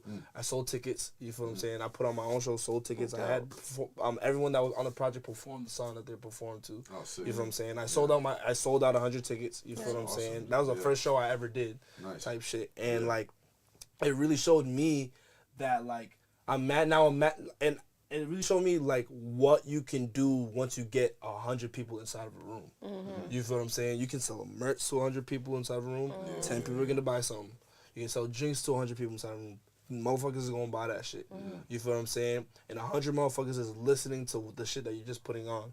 You feel what I'm saying? Like you may know all 100 motherfuckers, you might not. Some people are gonna be brand new, but I guarantee you more than 100 people are gonna be fucking with you that night.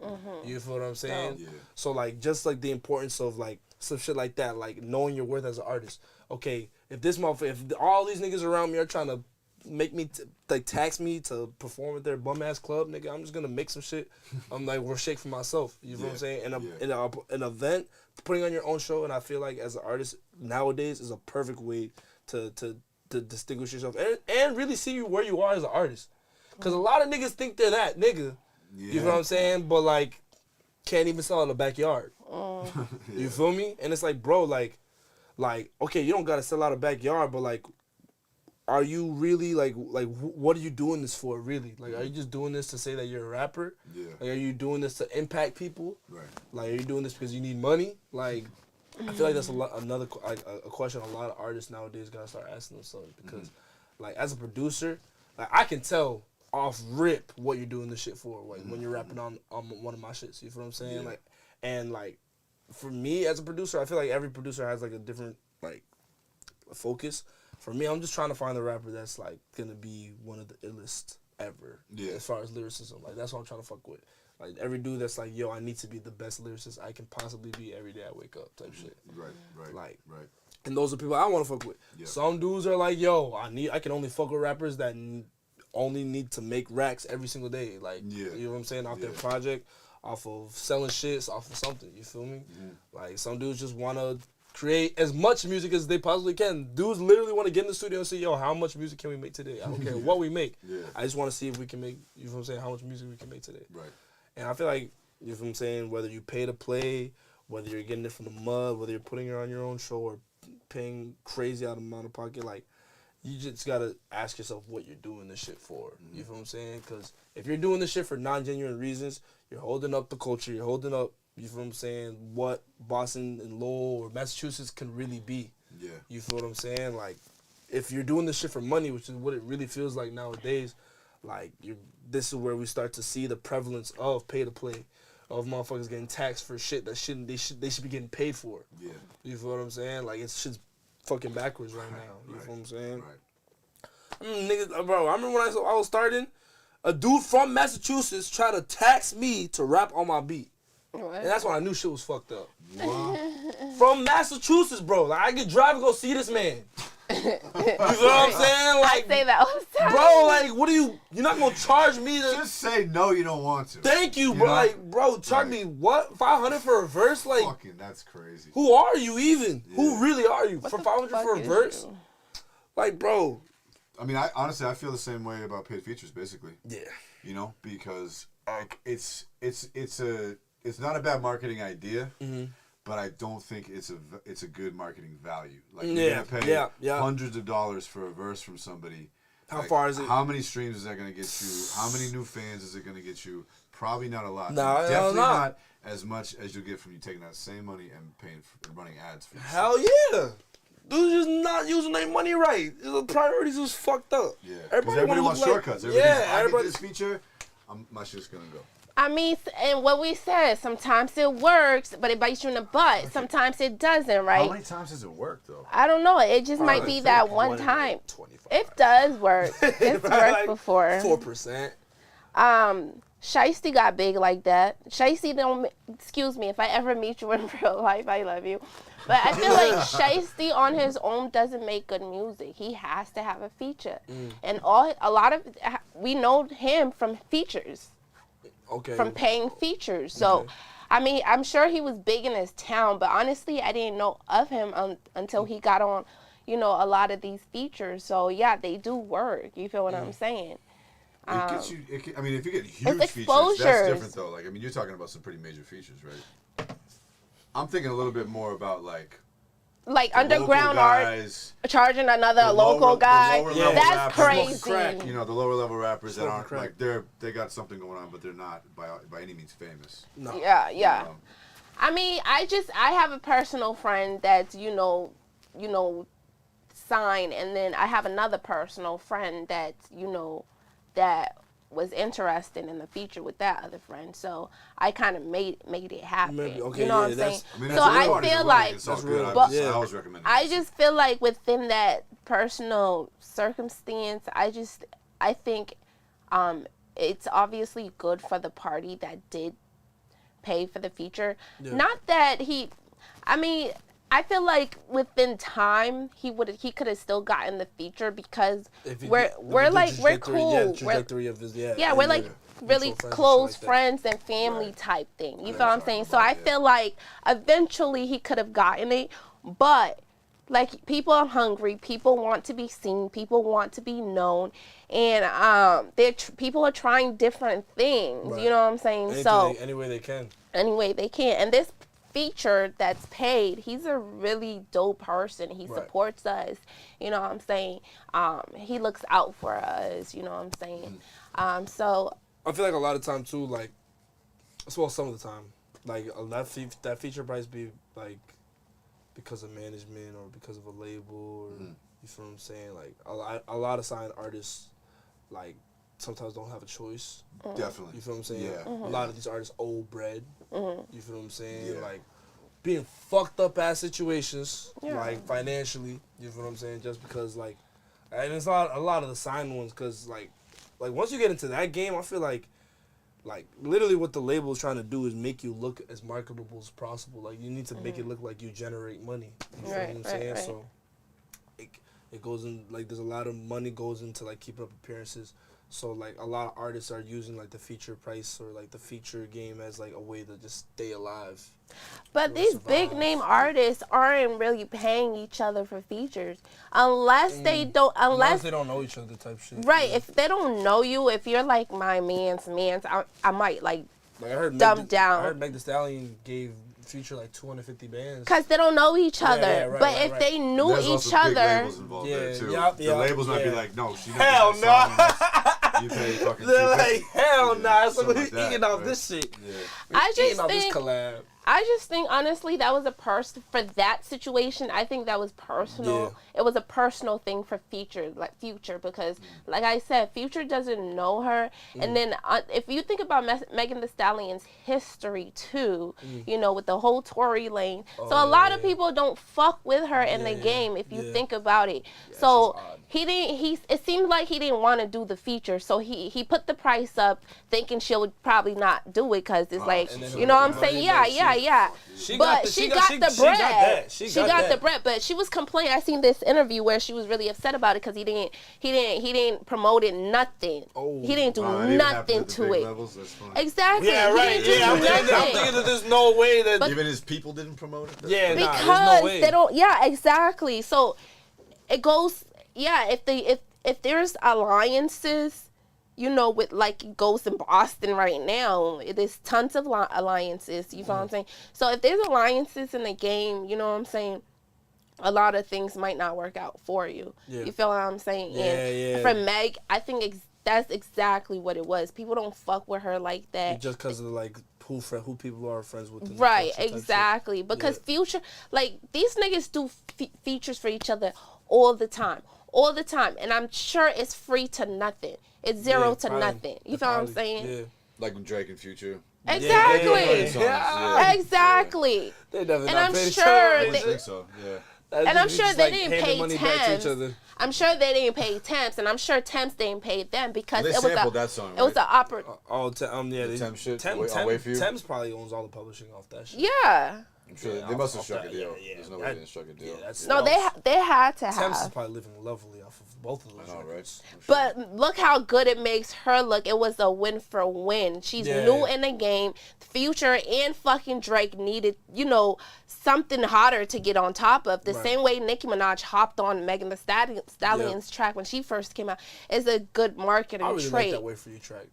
Oh yeah, I really like that. Yeah. I got a cool remix of that actually. Oh really? Yeah, I gotta hear that shit. It's kind of like a drill Jersey kind of type Ooh, of beat. It's I cool, Oh, I remember Fob, the little cute kid. We made him when he came on the podcast. Okay, but Thames definitely like, I'll be so like hesitant to sample like the new shit like that like just drop. I usually wouldn't, but he was like, "Could you do this?" And I was like, "Yeah, I'm gonna give it a shot." Yeah, he definitely could. Yeah, he definitely could do that shit. Yeah. Thames definitely like. So let's just dig into your personal life a little bit before we call it quits. Yeah. You know. Yeah.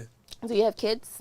Hell no. Why you say like I felt that it came from the gut, like. I mean, you're pretty young, right? Yeah. How old are you? I'm 23. Oh, you're a baby. You're pretty young for having kids. I'm not a baby. I'm a young man. Nigga, you made it seem like you was too young to have babies. I pay my own bills. I pay my rent. You feel me? I'm never late. Period. You know what I'm saying? Period. Like, well, like, yeah, that's young man shit. That's bullshit. I respect it. Nah, I mean, I don't got no kids.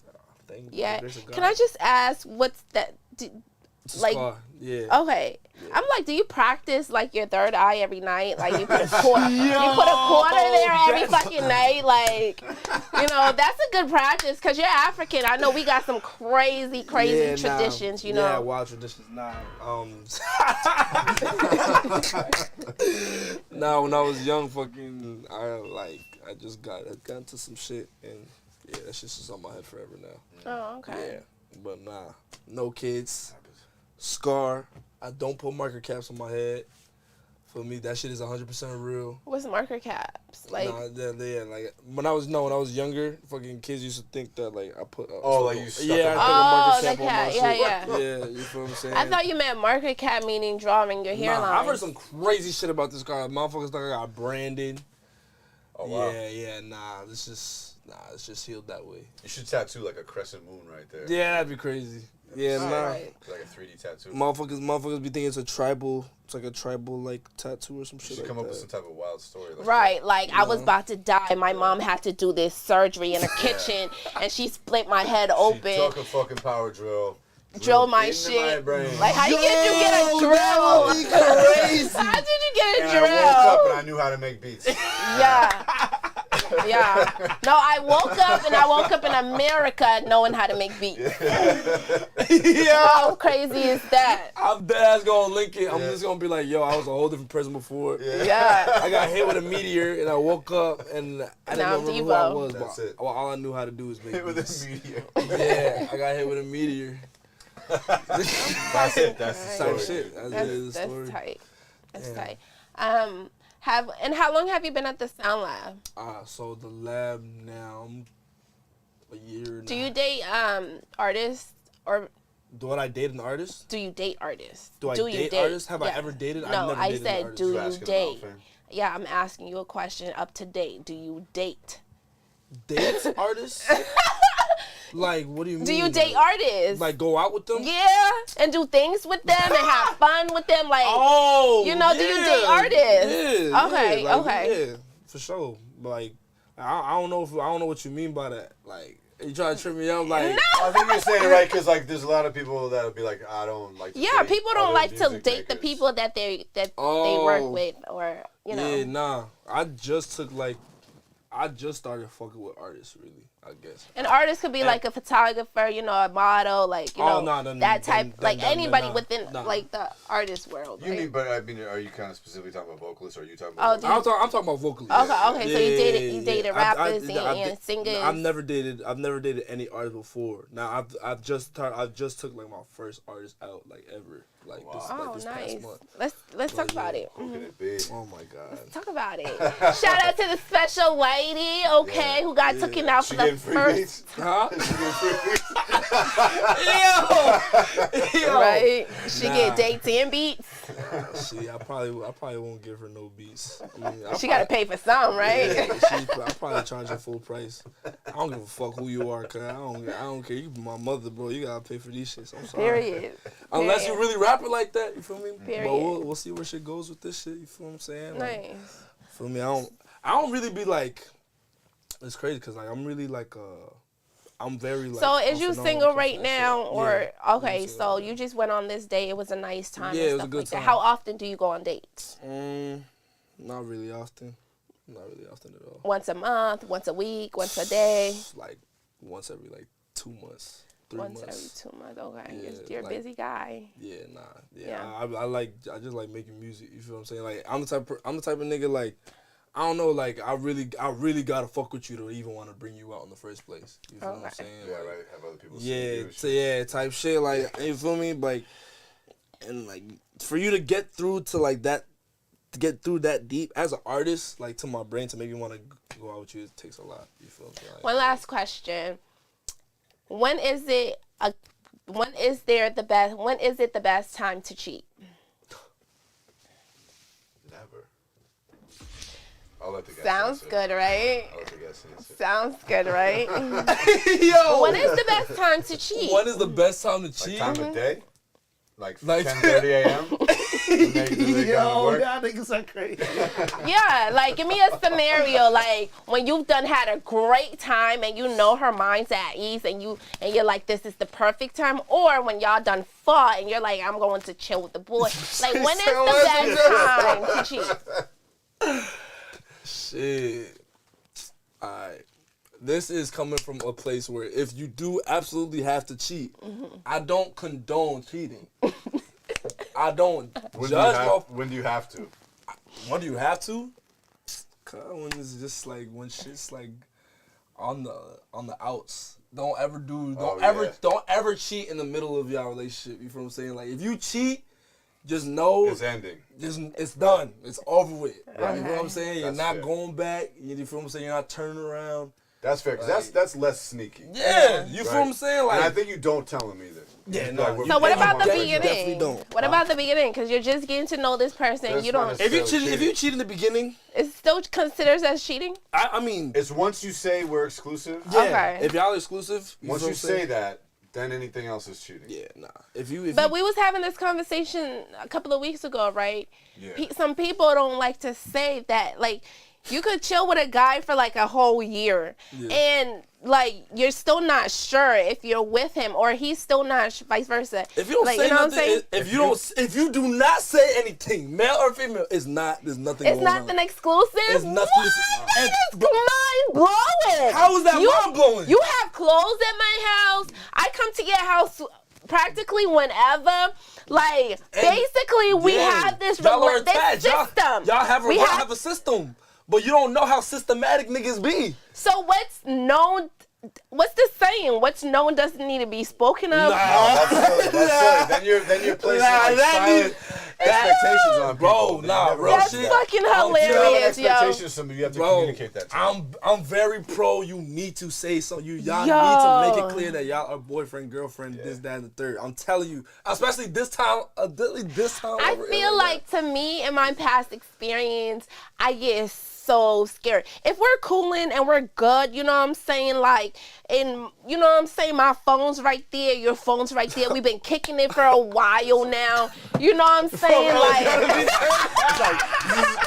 why are you checking it? It's cool. It's cool. Like, we have a good thing going. We have this system going where it's like, okay, you know what? I'm not gonna drive to work today. You could drop me off and pick me up. You know what I'm saying? You're like, that's serious shit. That's like you're giving me. That's you're giving me serious. half rent money. You know what I'm saying? I'm giving you car insurance money. You know what I'm saying? We're doing free. Hold on now. But if you're spending so much time with for me, I can't spend no time with somebody that's not doing shit for me but giving me sex. You know what I'm saying? So obviously, if we're spending so much Depends how time, good the sex is, though. then I mean, a lot of the times you're gonna be with somebody because of the sex, and then everything else comes. Right. Let's be 100, right? As adults, it's about sex, and then everything else comes. So yeah. If it's not fire, I'm not doing it. Yeah. You feel what I'm saying? So if we're having this great dynamic, time, and I feel like there's an understanding there, but we're not together. Bro, no. What? No. Y'all, I'm telling y'all. So if you done fuck some other bitch, now you get fucked up, she get fucked up, your car get fucked up. Your clothes get fucked up. Motherfucker, now you calling me motherfucking crazy, right? Yes. Delusional, right? That is delusional. Let me ask you something. If you care that much, why didn't you? Why didn't you have to have the conversation? Hey, I want to be exclusive. But a lot of the time, females do, initiate those conversations. And what do men do? We good, we cool. Like, why you need to bring it up? If a nigga's saying that, just know it's not exclusive. If a nigga's like, if you're like, yo, what are we? Or like, baby, what are we? And he's like, we cool. But things are going so good. Just because he said those, of course, I'm going to be aggravated as fuck that you said that. If you ask a man, what are we? And he says, we cool, we vibing. You're single. Why you got it fuck?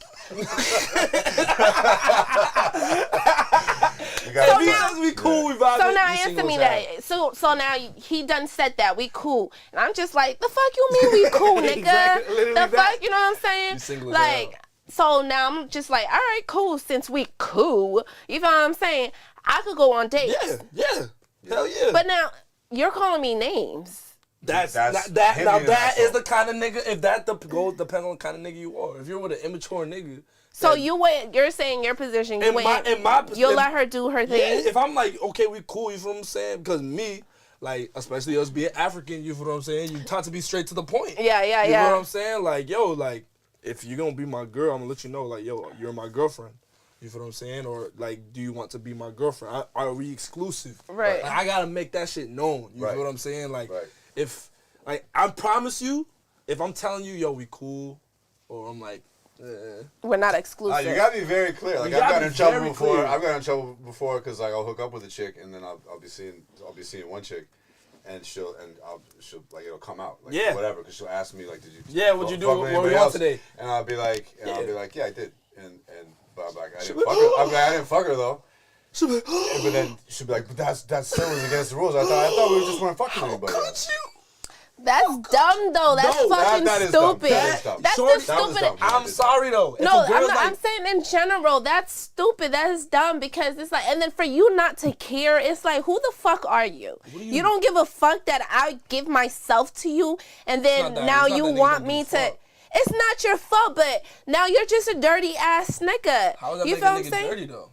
Cause you're just fucking just to fuck. You just want to fuck just to fuck. You feel what I'm saying? Some people you don't care about. Some people you really do. Females are very guilty of doing very. Come on. Hold on, what? Females are guilty of the same shit. I think that females more than men women. Attach to one person at a time. Females do attach to just one person. Yeah. When they have other people that they talk to, a female can have like 3 guys, 5 guys, but she's fucking one person. Okay, maybe that one person that she's fucking is probably, the sex is good, but he's probably a lame. He doesn't give her money. So, you know what I'm saying? So wait, so what does that mean if a shorty fucking 2 niggas though? To me, what does that mean? To me, that's she's working. She's working. She has to. Nah, I mean, it's allowed. Like, I would never shame a woman for, like, doing whatever she wants sexually. It is unusual though, and can be surprising. My thing is like, bro, if you gonna do that, let me get my own period cycle. Like, yo, don't be fucking me while you in the same period cycle. You feel what I'm saying? Like, as another nigga, right? Yeah, like your own week type shit? Or not even month? week, month. Like, let me get my month. Okay. You feel what I'm saying? Don't do that to me, cuz. Like, yeah, that's fair, dude. That's fair as fuck. Yeah. You feel me? Cause one, like, I get it. You get to clean yourself up. You feel what I'm saying? Reset the pH. Make sure that you didn't get her pregnant. Type shit. Yeah, right. Like, yeah. Now shit's according. Like, there ain't no surprises. There ain't no, like, you feel me? Like, bro. This shit is fucking crazy. You men are fucking, and you know what? It's probably crazy for me to say this. I don't see what's wrong with that. I mean, there's fucked up shit about that, but I'm saying in the situation where, you feel me? Because I get it. Ladies, I get it. Sometimes shit. I don't know, man. Some people don't think about the literal part of it. Like, you give your entire self to somebody. Yeah. Like, have you had somebody lick your entire body before? Like, your entire... I had somebody lick my entire body. Your entire body. Like, you know what I'm saying? Well, so you allow that to happen. You feel what I'm saying? Me as a woman, I'm going to speak from... Because I guess that's... like. Some women are workers, so you know what I'm saying? They can have... Yo, workers is crazy terminology. That's wild terminology. They can have like 50 clients in one day, you feel what I'm saying? So I'm not talking about those type... I'm not talking about those type of... I'm not talking about those type of females. I'm talking about girls that be in emotional... Like normal females like myself, you know what I'm saying? They be in that's not in that type of distress. line of work. For me, to me, I cannot give my body to Peter, okay, today, and then 30 days later think that I'm gonna give my body to Paul. Alright, now let me ask you this. Especially when the sex is like, when it's like so good, like you give your entire self. Like sometimes you have quickies, you know what I'm saying? Like you could just fuck somebody and it's like, it's nothing. But you could, so you're the type of person to give your entire self to somebody. Yeah, I'm not a quickie ass nigga. Exactly. So why would you want to be inside of a lot of females multiple times a day, a week? Like that's OD. That's OD. times a day is kind of a lot. Yeah. People have sex like 2-3 times a day with like different people. That's pretty rare, I think. You're gonna get hepatitis C. I mean, you're gonna get chlamydia and HIV and. I feel like when you're doing that, like you either it was the hep like for me. you're extremely fucking sexual or whatever, or like you're kind of trying to like prove something or feel something a little bit like, that's too much. But yeah, you might have to go. See also, fucking do whatever you want. Yeah, I think the thing is, fame. If you feel that way, like if I'm gonna have sex with you, I'm giving myself to you. You shouldn't. You should restrict who you have sex with to only people that you've spoken to and said, right. This is how I am. I need you to be that way towards me. Otherwise, we can't be doing this shit. Yeah, I'm not talking about me per se. I'm talking about in general what people do. I know what I do. So you know who's what worse? I'm saying? Who's worse, guy or girls? Guys or girls? Who's worse? I feel like guys, because guys could be a little more less emotional. You feel what I'm saying? Okay, but because the emotional, you guys are not intact. A lot of the times. A lot of times you guys want to fuck for ego. A lot of times you guys want to fuck to add bitches on rosters and lists. A lot of times you want to check bitches off lists. A lot of times you don't want nothing real. So a lot of times That's a terrible way of thinking. No, a lot of times females going into situations, they're actually hoping, okay, this might actually be the one. Yeah. A lot of the times, every female, even if they just got out of like a situation, they might just be like, you know what, this might just be the one. Even if they literally just got out of a situation. So we don't go out there just like, okay, I'm gonna fuck Tom, Jerry, Sam, Kendall. You know what I'm saying? That's not what we do. But a lot of times that's what you niggas do. You wake up and you're like, I'm gonna hit up Brianna today. And when I'm done with her, I'm going to hit up Keisha. That's OD. But that's what y'all do. Am I wrong? No, all of us. I don't know many guys that do. But you said majority. You said females or men who's worse in general, right? Yeah, and on a general so standpoint, I got homies that are definitely whores. You feel me? Whores. But I have some female friends that is workers, essentially. Yeah. You know what I'm saying? But females is not gonna, a lot of females is not fucking for free. Men just want to give free dick. What do you mean by free? A lot of times, well, if you're a cool guy. If you're fucking for a Happy Meal. Hold on, zoom in my face. If you're fucking for a Happy Meal, you know what I'm saying? If you fucking for some crab rangoons. Like what? That's crazy. That is crazy. That's crazy. Hold on. So that means. If you fucking for a poo-poo platter, that's so crazy. That means. What if it's like they're good? It's good shit though. That's crazy. Hold on. So that means. That's crazy. You done pay for some food. You done bought some shorty for some food. You paid in food. Yeah. Hell yeah. It was the year for me. You got to eat some too, right? It was super cool. Yeah, I definitely did my way into some pussy for sure. Hell yeah. Okay, so not those females, ladies. Like, come on, if we're gonna do this, we gotta do this right, okay? Like, come on, we can't just. But I'm not fucking no Happy Meal ass. I can't do that. I need like. It gotta be Del Fresco's pussy. I'm a Del Fresco's kind of nigga. You feel what I'm saying? Like, if I'm bringing you to Del Fresco's, like... Then, yeah. Like, you feel what I'm saying? If you so you had that before to know that it's worth a poo-poo platter or a Happy Meal, right? No. You must have had it before. No, I don't have to have it for me to know. I have very high standards, no bullshit. I like that. My standards might be too high, but yeah. Happy Meal is definitely below my standards. You know what I'm saying? Chick-fil-A might you feel me? After a few drinks. Chicken and fries? If you fuck with chicken and fries, bro, you gotta go to a mental institution. That's wild. They said chicken and fries. Like crab legs, like I like a crab leg shorty, seafood boil shorty, you feel me? Like, you know what I'm saying? Like, well, my thing is steak. My thing is lamb chop and steak. I do seafood, but I don't even eat seafood either. Yeah, just though, but I do, the real meat, like real steak. Like I like a real nice steak. I love me some lamb chops. You know what I'm saying? Lamb chops is just like the way to go. But you know what? This is why I don't get dates, because it's too expensive, bro. What? I mean, especially with inflation. I'm sorry, but like he said, right? You gotta spend if money, you got time. your standard, you got Yeah, standards. if you got standards, you gotta. I'm not accepting no happy fucking meal, nigga. If you got I standards- got my own car. I get the fuck out and I walk. Hey. You feel me? You got standards, you gotta pay up, bro. You gotta pay to play, momie. You gotta take And them I ain't paying for shortcuts. no. The nigga got me. Hold on. Shorty be paying for dick?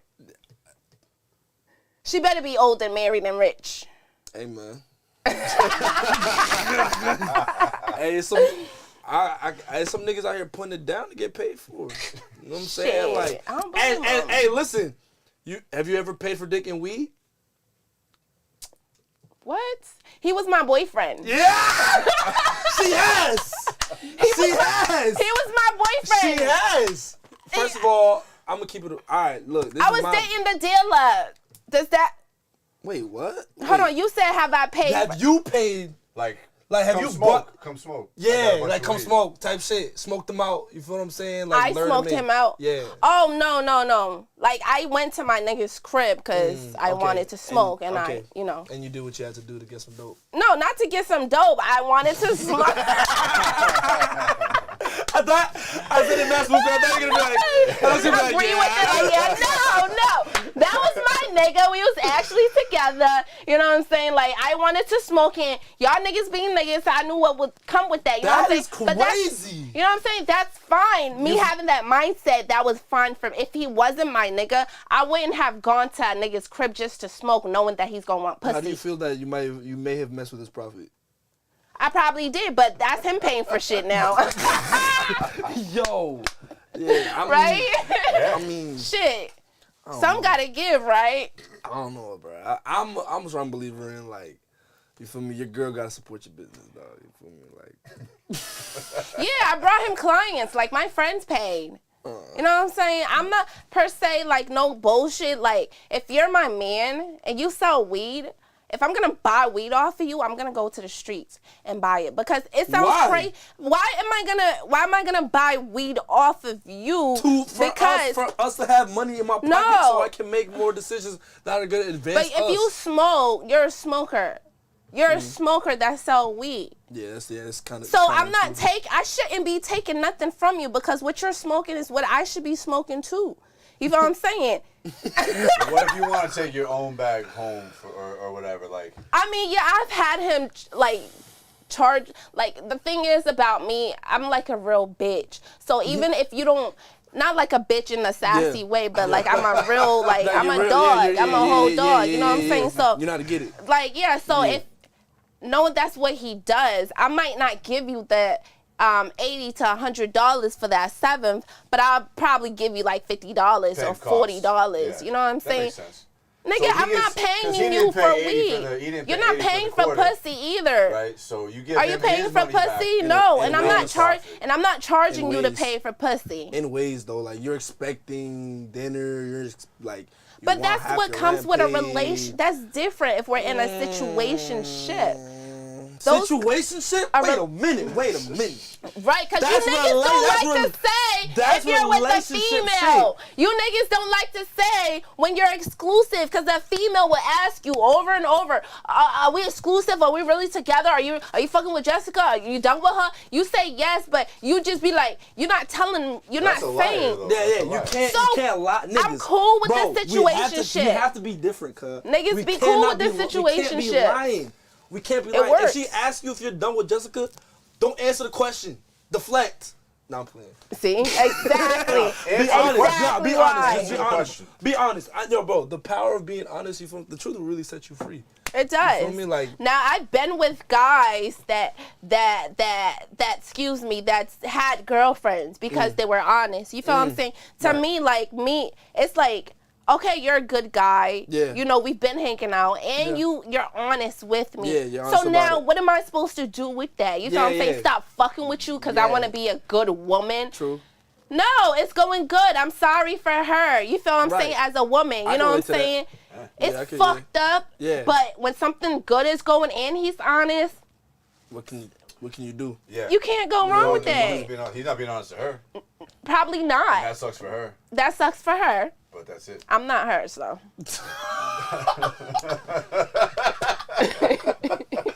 Hey, in my opinion, bro, Look, if Shorty gonna cheat or if you gonna cheat, you feel me? One, don't be if y'all kids don't do it. If y'all got kids already, don't do it.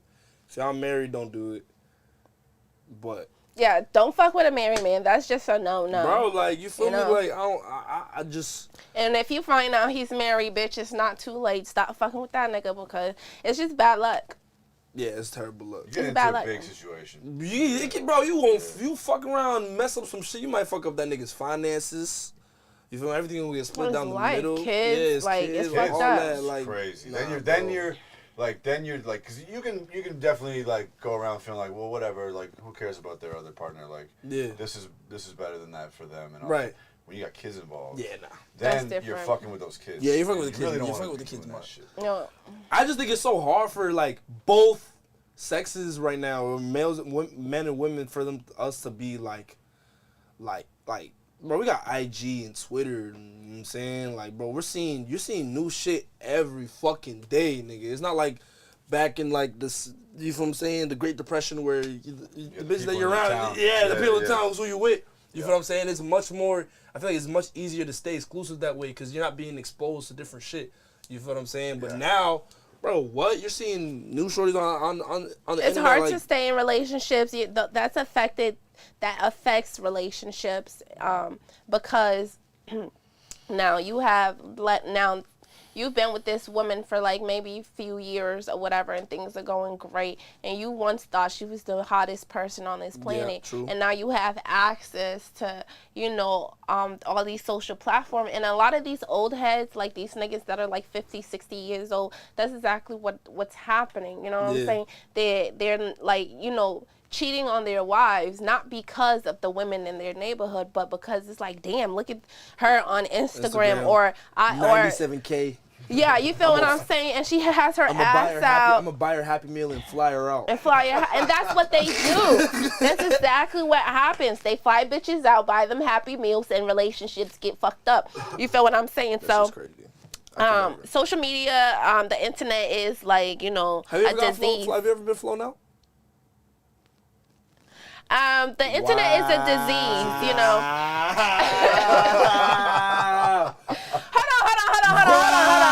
Hold the fuck on. Would you ever fly a nigga out? Would I ever fly a nigga out? I mean, because I think I am that type bitch, so yeah, just like, because, I flew him out. But what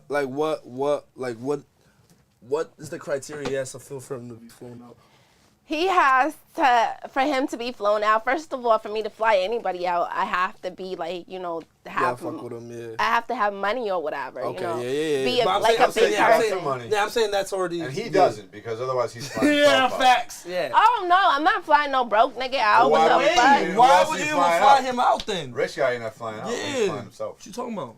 No, because some rich niggas... any broke guy that you would... No, I ain't flying no broke nigga out. What the fuck? Wait, so all right, you would never fuck with a broke nigga? I mean, it gotta be a broke nigga that I probably went to school with, knew in the neighborhood. Like we came across paths. You feel what I'm saying? I can't just fuck with a broke nigga that I met off the internet. What if he's broke and got good credit though? I'm rich. What the fuck am I gonna do with you and your credit? What if you got a good heart? Can't pay the credit card bills. Heart? Heart? What if you got a great heart? But that's the thing about girls nowadays, bro. It's just the dollar signs, like, damn. No, it's about elevation. Because like fucking Days and them said last week, right? So if I broke up with, like, let's say me and Ty Dolla $ign broke up, right? Yeah. Why am I gonna go back to my neighborhood niggas? Now you're $1 million pussy. I have $1 million pussy by now because I just broke up with Ty Dolla $ign. So how am I gonna go backwards? The next nigga I'ma date is Future. You feel what I'm saying? I have to keep going up the ladder. I can agree. You feel what I'm saying? I can agree with that. This ain't no normal pussy. This is million, because who hit it? Like he said. But people do put value onto other people. Yeah. You feel what I'm saying? And we had this conversation a couple of weeks ago, whatever. But yeah, like, I could give a person value, and a person could give me value. Right. So when I'm a person of value, I can't devalue myself because a person has good heart or because a person is nice.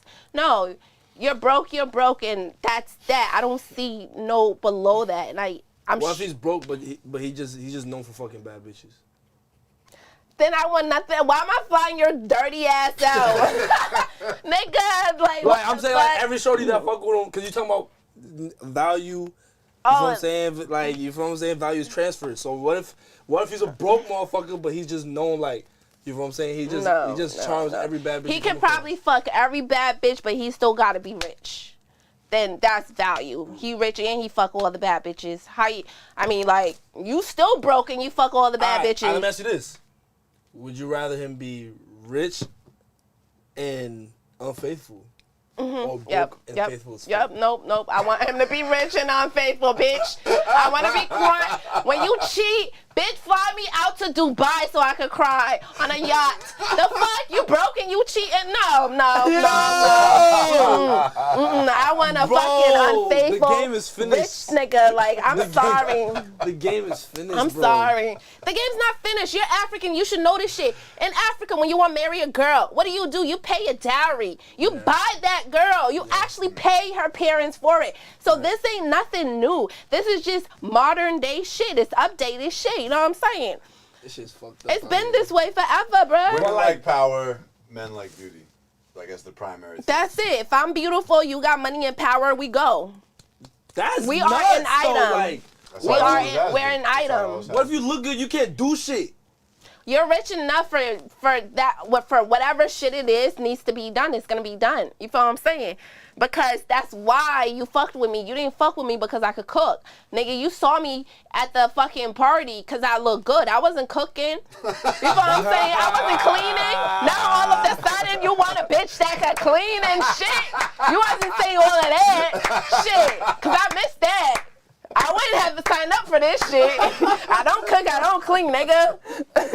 I sit here look pretty. What if he meets you at work and you're like cleaning shit up or something like at the restaurant? Then that's something different. Like, damn, look at her clean, man. Yeah, that's something different. If that nigga told me that house better be clean. God damn. I ain't never seen nobody clean like that. This before. I'm gonna marry this bitch. God damn, I didn't hurt my life. She cleaned the fuck up. Right? Look at his kitchen, spotless. The fuck? I'm gonna have to start upping my standards on shorty, bro. I'm gonna have to see them in all kinds of fucking situations from before I wife anything ever again. Real shit. Steal some shit on purpose and be like, real see her reaction. Yeah, bro. Yeah. She was fucked up out here, bro. Like. I mean, is it fucked up though? Think about it. For you as a man and your point of view, you might think it's fucked up. But think about the females that's actually been through hell and back. That's been, like I said, a lot of the time female go into situation wanting to be with these people, these men, or wanting these situations to actually work out. You feel what I'm saying? So think about all of these women that done went through that over and over again, but nothing has been accomplished, and now they feel like, because of one opportunity, one event, they went to a party, they met somebody, and that was that opportunity. And now that they've got on, like you said, she got flown out and now they're the item. It happens all the time, right? So now she don't know nobody. Now she don't, like, she got $1 million pussy. You know what I'm saying? Is it her fault? Slick. Think about it. Is it her fault that she was lucky or blessed enough to come across that? No, But you know she went through hell and back. Nah, it's all right. So I think it's not her fault for thinking she has $1 million pussy. It is her fault if she's not being humble. I mean, you gotta be humble. Has nothing to do with it. Yes, you gotta be humble, especially with your pussy. There's no way that you gonna fuck 100 dirty niggas and then fuck one dirty nigga that got money, and now you and now you think you got $1 million pussy. Wait a minute. I love you. What about the negative bank account niggas you feel what I'm saying? Yeah. If you fuck a bunch of niggas that total to negative $1 million, you fuck $1 million, sure, that's not $1 million pussy, that's zero. that's you back in balance. You feel me? That's what I'm saying. Like, shorty's fucking $1 million nigga and forget there was fucking negative bank account niggas. Like, it overrides it. It does not override it. It does not override it. It pays the debt, but it doesn't bring. Yeah, real shit. You're below zero already. That's what I'm saying. The thing about me is I be credit checking these shorties. You feel what I'm saying? Like, no bullshit. Like an actual experience. Bro, since my last relationship, every time I've been macked on or macked to shorty, right? I always ask, how many times have you been to Miami? I've never been to Miami or Atlanta. Do you phrase it like, oh yeah, so how many times have you been to Miami? No, I'm straight to the point. Oh, you're like, yeah. Like, We got a checklist. We got to do this shit now before we go anywhere. I'll add an emoji too. I'll be like how many times have you been to emoji? Yeah, how many times have you been to Miami? How many pairs of shoes do you have? I gotta piss. I'm sorry. It was the pair of shoes for me. Like, what the fuck shoes got to do with it? Oh, she loves shoes and she might be taking all your money for shoes? See, you can mean it in a multitude of ways. I need like how many, you feel me? Like shit like you that. Just mute it too for you if you want. Yeah. So what's the limit of shoes? If she got like, it's so motherfuckers think that I think it's like I'm looking for an answer like 100 pairs of shoes that's gonna turn me off. It's the shorties that say they got like 2 or 3 pairs of shoes in rotation. That's when I start asking questions. Like that's what you don't like. Yeah, cause I'm like, bro, like that is a low amount. Especially if you're like, if I see you to be around and flowing out, or you pretty and I know a lot of niggas fuck with you. You got 2, 3 pairs of shoes. Right, because that means they just always a new guy and they can wear that pair of shoes again. You feel? Right. You feel me? That's why they call it genius. And a lot, and a lot of girls, when you ask them that, their first instinct is like, oh, he's not asking me this to ask if I'm like to see what kind of girl I am. He's just asking me to be funny. Yeah. Like, I'm being dead ass serious. What else is on the list? Anything else? Do you exercise? Oh, that's important. Yeah. You feel what I'm saying? Like, a lot of these girls be wanting niggas to fuck the shit out of them, but they have no type of stamina or endurance. You feel what I'm saying? They mile be 12 minutes and 40 seconds. You feel what I'm saying? Like, bro, like real shit. I'm just saying, bro, there's a lot more like walking part of it. Yeah, like, bro, do you exercise? Like, you feel what I'm saying? Do you read? Do you read besides Twitter? Yeah. You feel what I'm saying? Right. Like how on a scale from 1 to 10, how into Zodiac are you? You feel what I'm saying? Now, what are you like there? You into Zodiac? If she's not like that. So, if she's too high, if she's above like a 7, like if a 7 is like an OD, like more than a 5, like if you saying, oh, you do that because you're this, right? You gotta go. Come on with all that, man. Come on with all that. You feel me? Especially if you're older than me. You like 27 telling me like, oh, you do that because you're a Scorpio. Oh, this is a personal experience. Like, nah, that definitely was a personal experience right there. That was, that's OD. So you do date older girls a lot of the time? Most of a lot of the time. I'm not gonna say most of a lot of the time. I've won once or twice. Oh, once or twice. And I haven't dated. I've never dated older. I've been with a shorty that's older than me, but that's what I'm saying.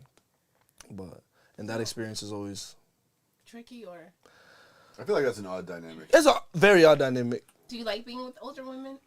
I like the fact that they're like, because generally the age that I've been with, like they were put together, like they had their own crib, like own like situation. You feel what I'm saying? So like, I like the fact that they're put together. I like the fact that I can learn from them.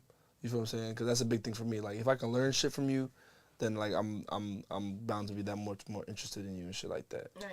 But it's when they start getting possessive and controlling, or start acting like they know everything. You feel what I'm saying? Or know more than you. And girls are like very like, and the type of girls I mess with, like this, maybe it's my issue. You feel what I'm saying? Cause like I like girls with attitude. You feel what I'm saying? You like girls with attitude? Yeah, that shit's hot to me. I fuck with that shit. I know. You feel what I'm saying? I fuck with that shit. Often. Yeah. I like. I like shorties with attitude. What you know mean? why? Because when you tame them, it's like. It's like, and they be acting like they that nigga, like, bro, like, what are you doing? You feel what I'm saying? Shorty be 5'4". I look like she's 250 pounds. Like, bro, I'll hurt you. What you talking about? You feel what I'm saying? But I like a shorty with attitude. It just shows that she ain't no punk. Like you ever been with a Wally Flower ass nigga? Yeah, yeah. Could you fuck with a nigga that's too nice? I mean, because I've never dated a nigga that was too nice, so it was different for me, and I liked it for a little bit, but. Yeah, that's how it always ends. Yeah.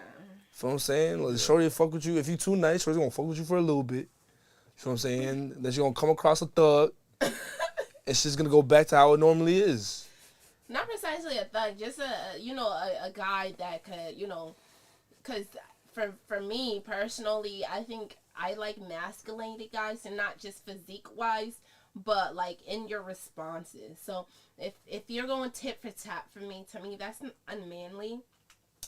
I feel like what you mean? Like I feel like if I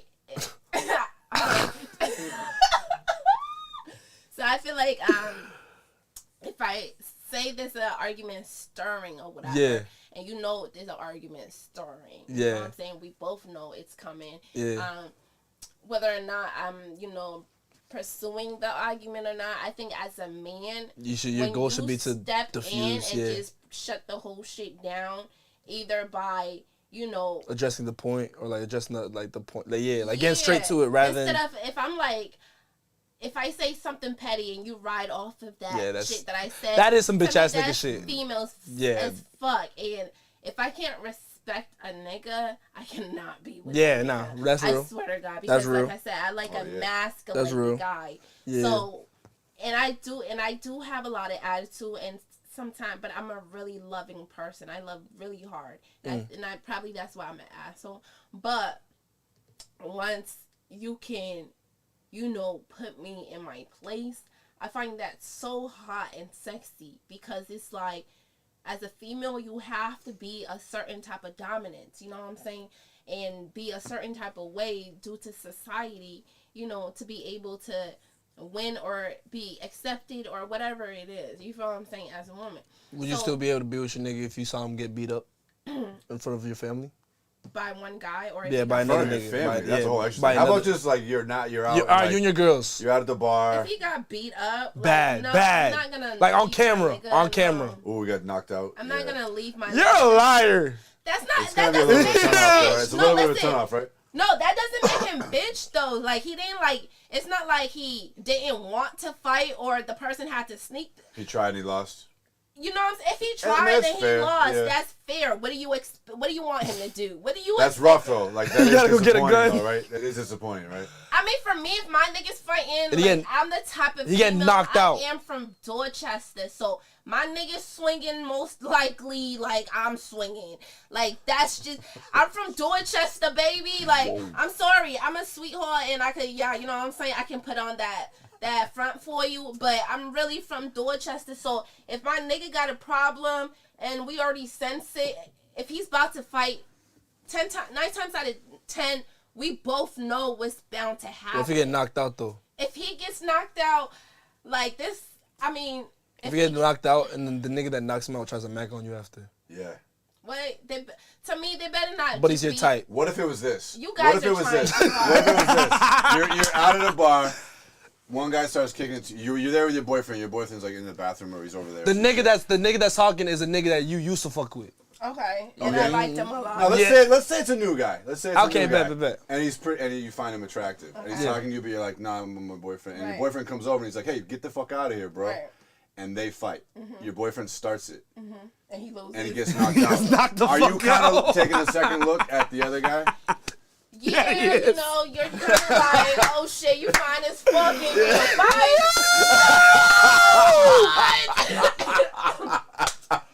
That's what's gonna be going on in my head as I'm like, babe, are you okay? And I'm gonna be looking at this nigga fight. This is my IG, babe. Are you alright? Are you okay? Yeah. Damn. My brother. If you are the brother in this situation, you better go to your trunk and get a gun. Yeah. That's the only way. That's the only way. Yeah. That's the only way that's justified. Other than that, bro, if you get knocked out in front of your show, it's for the guy. You're going to feel some type of way because you feel like you got fucked up in front of your show. Not feel like you did. You did. You know what I'm saying? You're going to feel, but for a female, she's just going to be like, what is she going to do? Break up with you? Like, what's going to happen? She might, but. Secondhand embarrassment is crazy. Nah, I wouldn't leave no nigga for that. And you know what? But it might, like, start the downturn. Yeah, that's definitely gonna affect. Definitely down a little. You're right, because if he doesn't grab that stick and shut that shit down, then it's like, bro, he did beat you, and he was fine, and I didn't talk to him. Come on, you're not grabbing that shit. Okay, I think I might break up with him.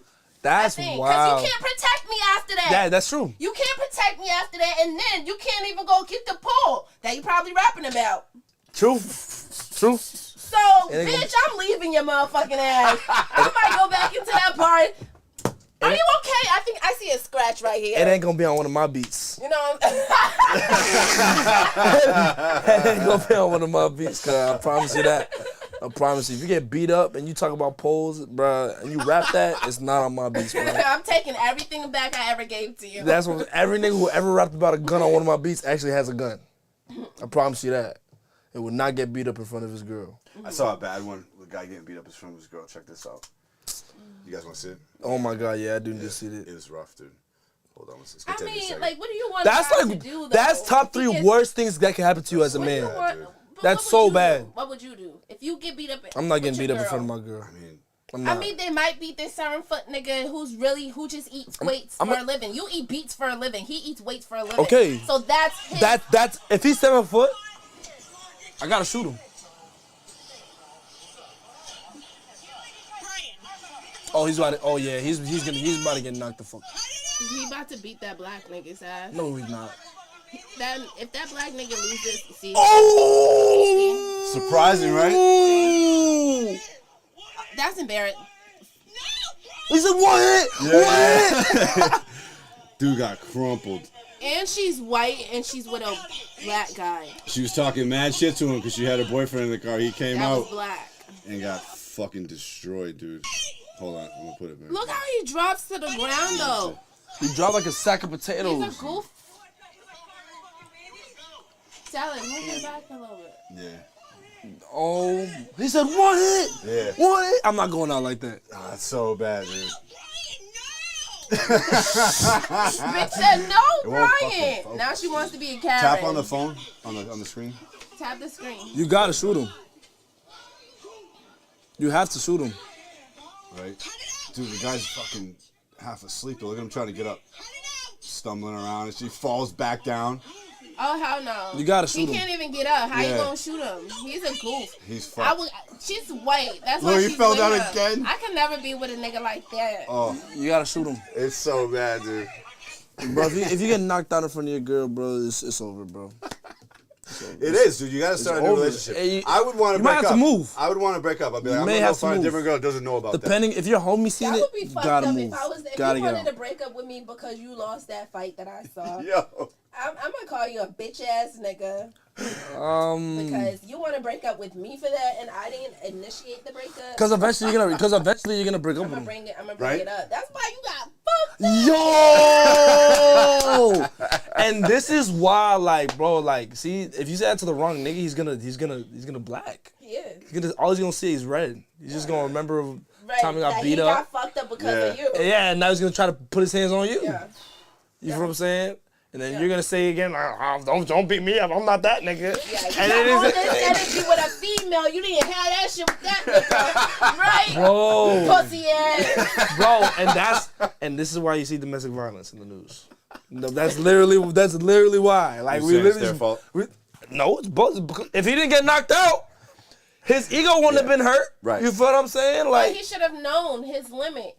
Bro, that's my shorty. You feel what I'm saying? Yeah. And you keep it pushing. You feel what I'm saying? But if you're not grabbing the strap and you know you ain't got no motherfucking hands, I would not initiate a fight. Right. I would be like, bro, that's my girl. I know she's bad. Sorry, bro. I would be apologizing. That's what you should to do. you. That's what you should do, Like, no yeah, matter come on, baby. how bad, or no matter how bad Like you I said, are. I'm not apologizing. You should never like start a fight with a guy. Hey man, I'm because- sorry. This is just because my it girlfriend. I happens just to be. really appreciate if you didn't flirt with her, bro. Please. Oh yeah, you don't want to do that. Hey, bro. Look. I usually just say like, hey, what's I up, man? look She's at with you me. like- Okay, yeah. That was Like, it. and that's That's it. smooth. I don't need to be like, fuck you. Nah. Yeah, exactly. Yeah. Exactly. Yeah, no. Exactly. So you guys, you put yourself in situations because shorties don't ask you to fight for them. Yes, we like gangster niggas, we like tough niggas. Okay, so- but at the end of the day, Let's tweak the situation. okay. Same situation, but your boyfriend comes back from the bathroom. You mean I come back from the bathroom? No, he comes back from the bathroom. This guy's talking to you. He doesn't say like, "Hey, fuck you." The guy does something to him, like, "Get the fuck out of here, bro." I'm talking to Ooh, her now. he initiates it. So now Right, it's- right off. And rip. then he gets knocked, and then your boyfriend gets knocked out. Oh, damn. That's when I would have been like, you should have kept your fucking mouth. Bro, But he didn't do anything wrong though. He just this guy started a fight with him. He started going after him. knocked it's a the different fuck scenario. out. Beat It's him a up. different scenario. He didn't do nothing. He didn't start the fight. He tried to defend himself. You're He got definitely. Well, like I said, I'm like, It's if probably- my nigga's getting it cracking, most likely I'm active. You know what I'm saying? So if I'm active, you feel what I'm saying? Like, But you turn around, he's scrapping, you turn around, he's on the ground. She's basically saying that relationship's gonna end in 30 days after that. Maybe not right away. That relationship's gonna end. But 30 day notice. right, and I had to fight an for you eviction. at the bar, you fucking bitch. You fucking bitch ass nigga. Fuck you. Get the fuck out of my house. Bro. Don't get beat up in front of your girlfriend. Yeah, Don't. there's just no winning. If you don't know how to fight, just stay Don't. out of certain situations, bro. Yeah. Don't go to the club. Don't go to Don't the bring shorty bar. out. Don't bring shorty. Just don't bring shorty out, bro. You gotta hit the gym. You gotta hit your you feel what I'm saying, your local personal trainer. For real, bro. Like niggas, I'm telling you, after high school, cause I know a lot of niggas don't like college. You feel what I'm saying, but high school, college, bro, take your physical fitness very seriously, especially your hands, bro, cause you never know. You might get knocked the fuck out in front of your lady. Yeah.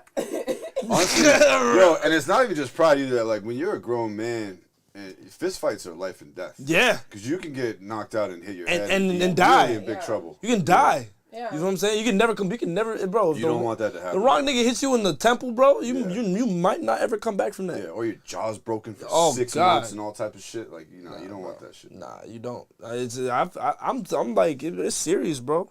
That shit is serious. Like one, keeping your wind up, but two, just know how to defend yourself. I seen somebody get beat unconscious. Like the person's just lying there, and the person's still going to hand, and it's just like that.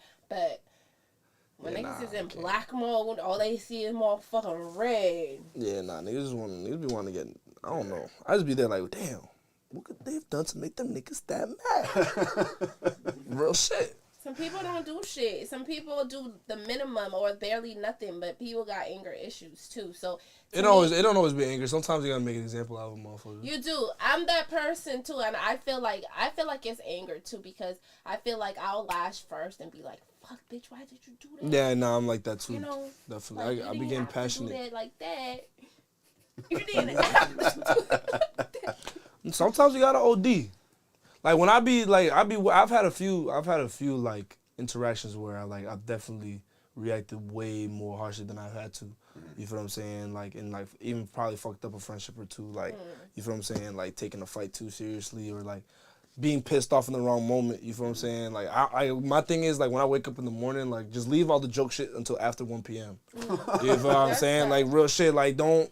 Like all like, especially if it's like touchy, like you feel what I'm saying, like play fighty type shit. Oh, yeah. And we homies, you feel what I'm saying, like slap boxing and all that. Leave all that shit till after 1 p.m.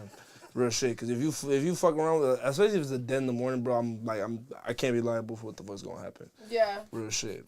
I remember one of like my sophomore years in high school, like one of my good friends, bro, literally kept playing with me in the morning, bro, and I literally like fucked him up in front of his older brother and like a bunch of his friends. And like to this day, we've never spoke. Like, oh wow. Yeah, since then, never spoke. Okay. You know what I'm saying? Damn. She was fucked up. You feel what I'm saying? Like, what should we look out for? I know you have this album out right now. You said 11 songs. Yeah, 12. Yeah, well, 11, technically 11, and then there's a bonus joint called Where You At. It's a cypher. Go watch that. You feel what I'm saying? They seen it and they fucked with it heavily, so you should too. But next, I got a project, experimental beat tape actually coming out called Chop Party. You feel what I'm saying? I try to drop one like every once in a while where it's gonna be like 30 beats on it. You feel what I'm saying? And it's just pretty much like a beat tape that just documents like what it's like when I just let the creativity flow. You feel what I'm saying? When I'm not really trying to like make a project or anything. Just literally just gonna be 30 beats that I made like with various levels of like complexity and shit like that. And it's just to show like artists out here, like, or a lot of the rap niggas that fuck with me or want to work with me, like, yo, there's a chance for you to pick any one of them joints, load it up wherever you're at, and send it to me and show me like how you get down. You feel what I'm saying? So we can lock in for real. Or if you're a person that just likes to listen to beats, you feel what I'm saying? Like that's for you. Right on. You know what I'm saying? And then aside from that, I got projects with people that are coming all over the place. The most recent one's coming up is White Camry Tapes with my boy Ernest, who's the second person on my Where You At cypher. Dope MC.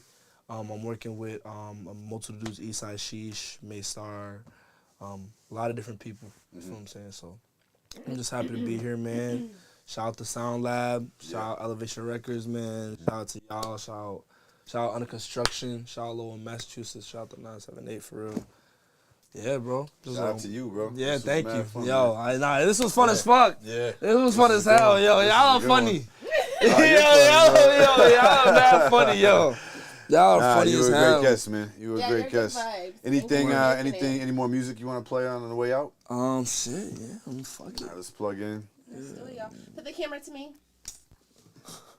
Thank you. Hey, y'all. I know I was laying on that shit. Oh, barely. Barely, like. Barely. She's leaving her nigga after he get knocked out in front of her. I mean, You just want to see yourself? if he's rich, I'm not gonna leave him. And if he gets knocked out, I'm staying. I'm staying by my nigga. If he gets knocked out, he's rich. What? I'm staying. I'm staying. Well, you might. I mean, that might cause friction in the game. I mean, in the relationship. You know what I'm saying? It might cause. You know. Turn it down. Pause it real quick. Pause it real quick. Just let it play quiet. Oh, okay. Cool, y'all. I'm Fame Jackson. I'm Dallas Rose. And I'm DeevoDaGenius. This is the podcast. Yeah. We'll be back next week. Yeah. Thank you for watching. Y'all tune in, Peace. man. Wesley, thank you.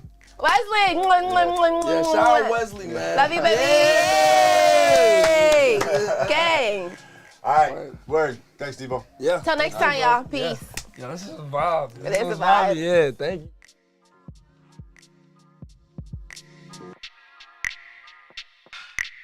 Thank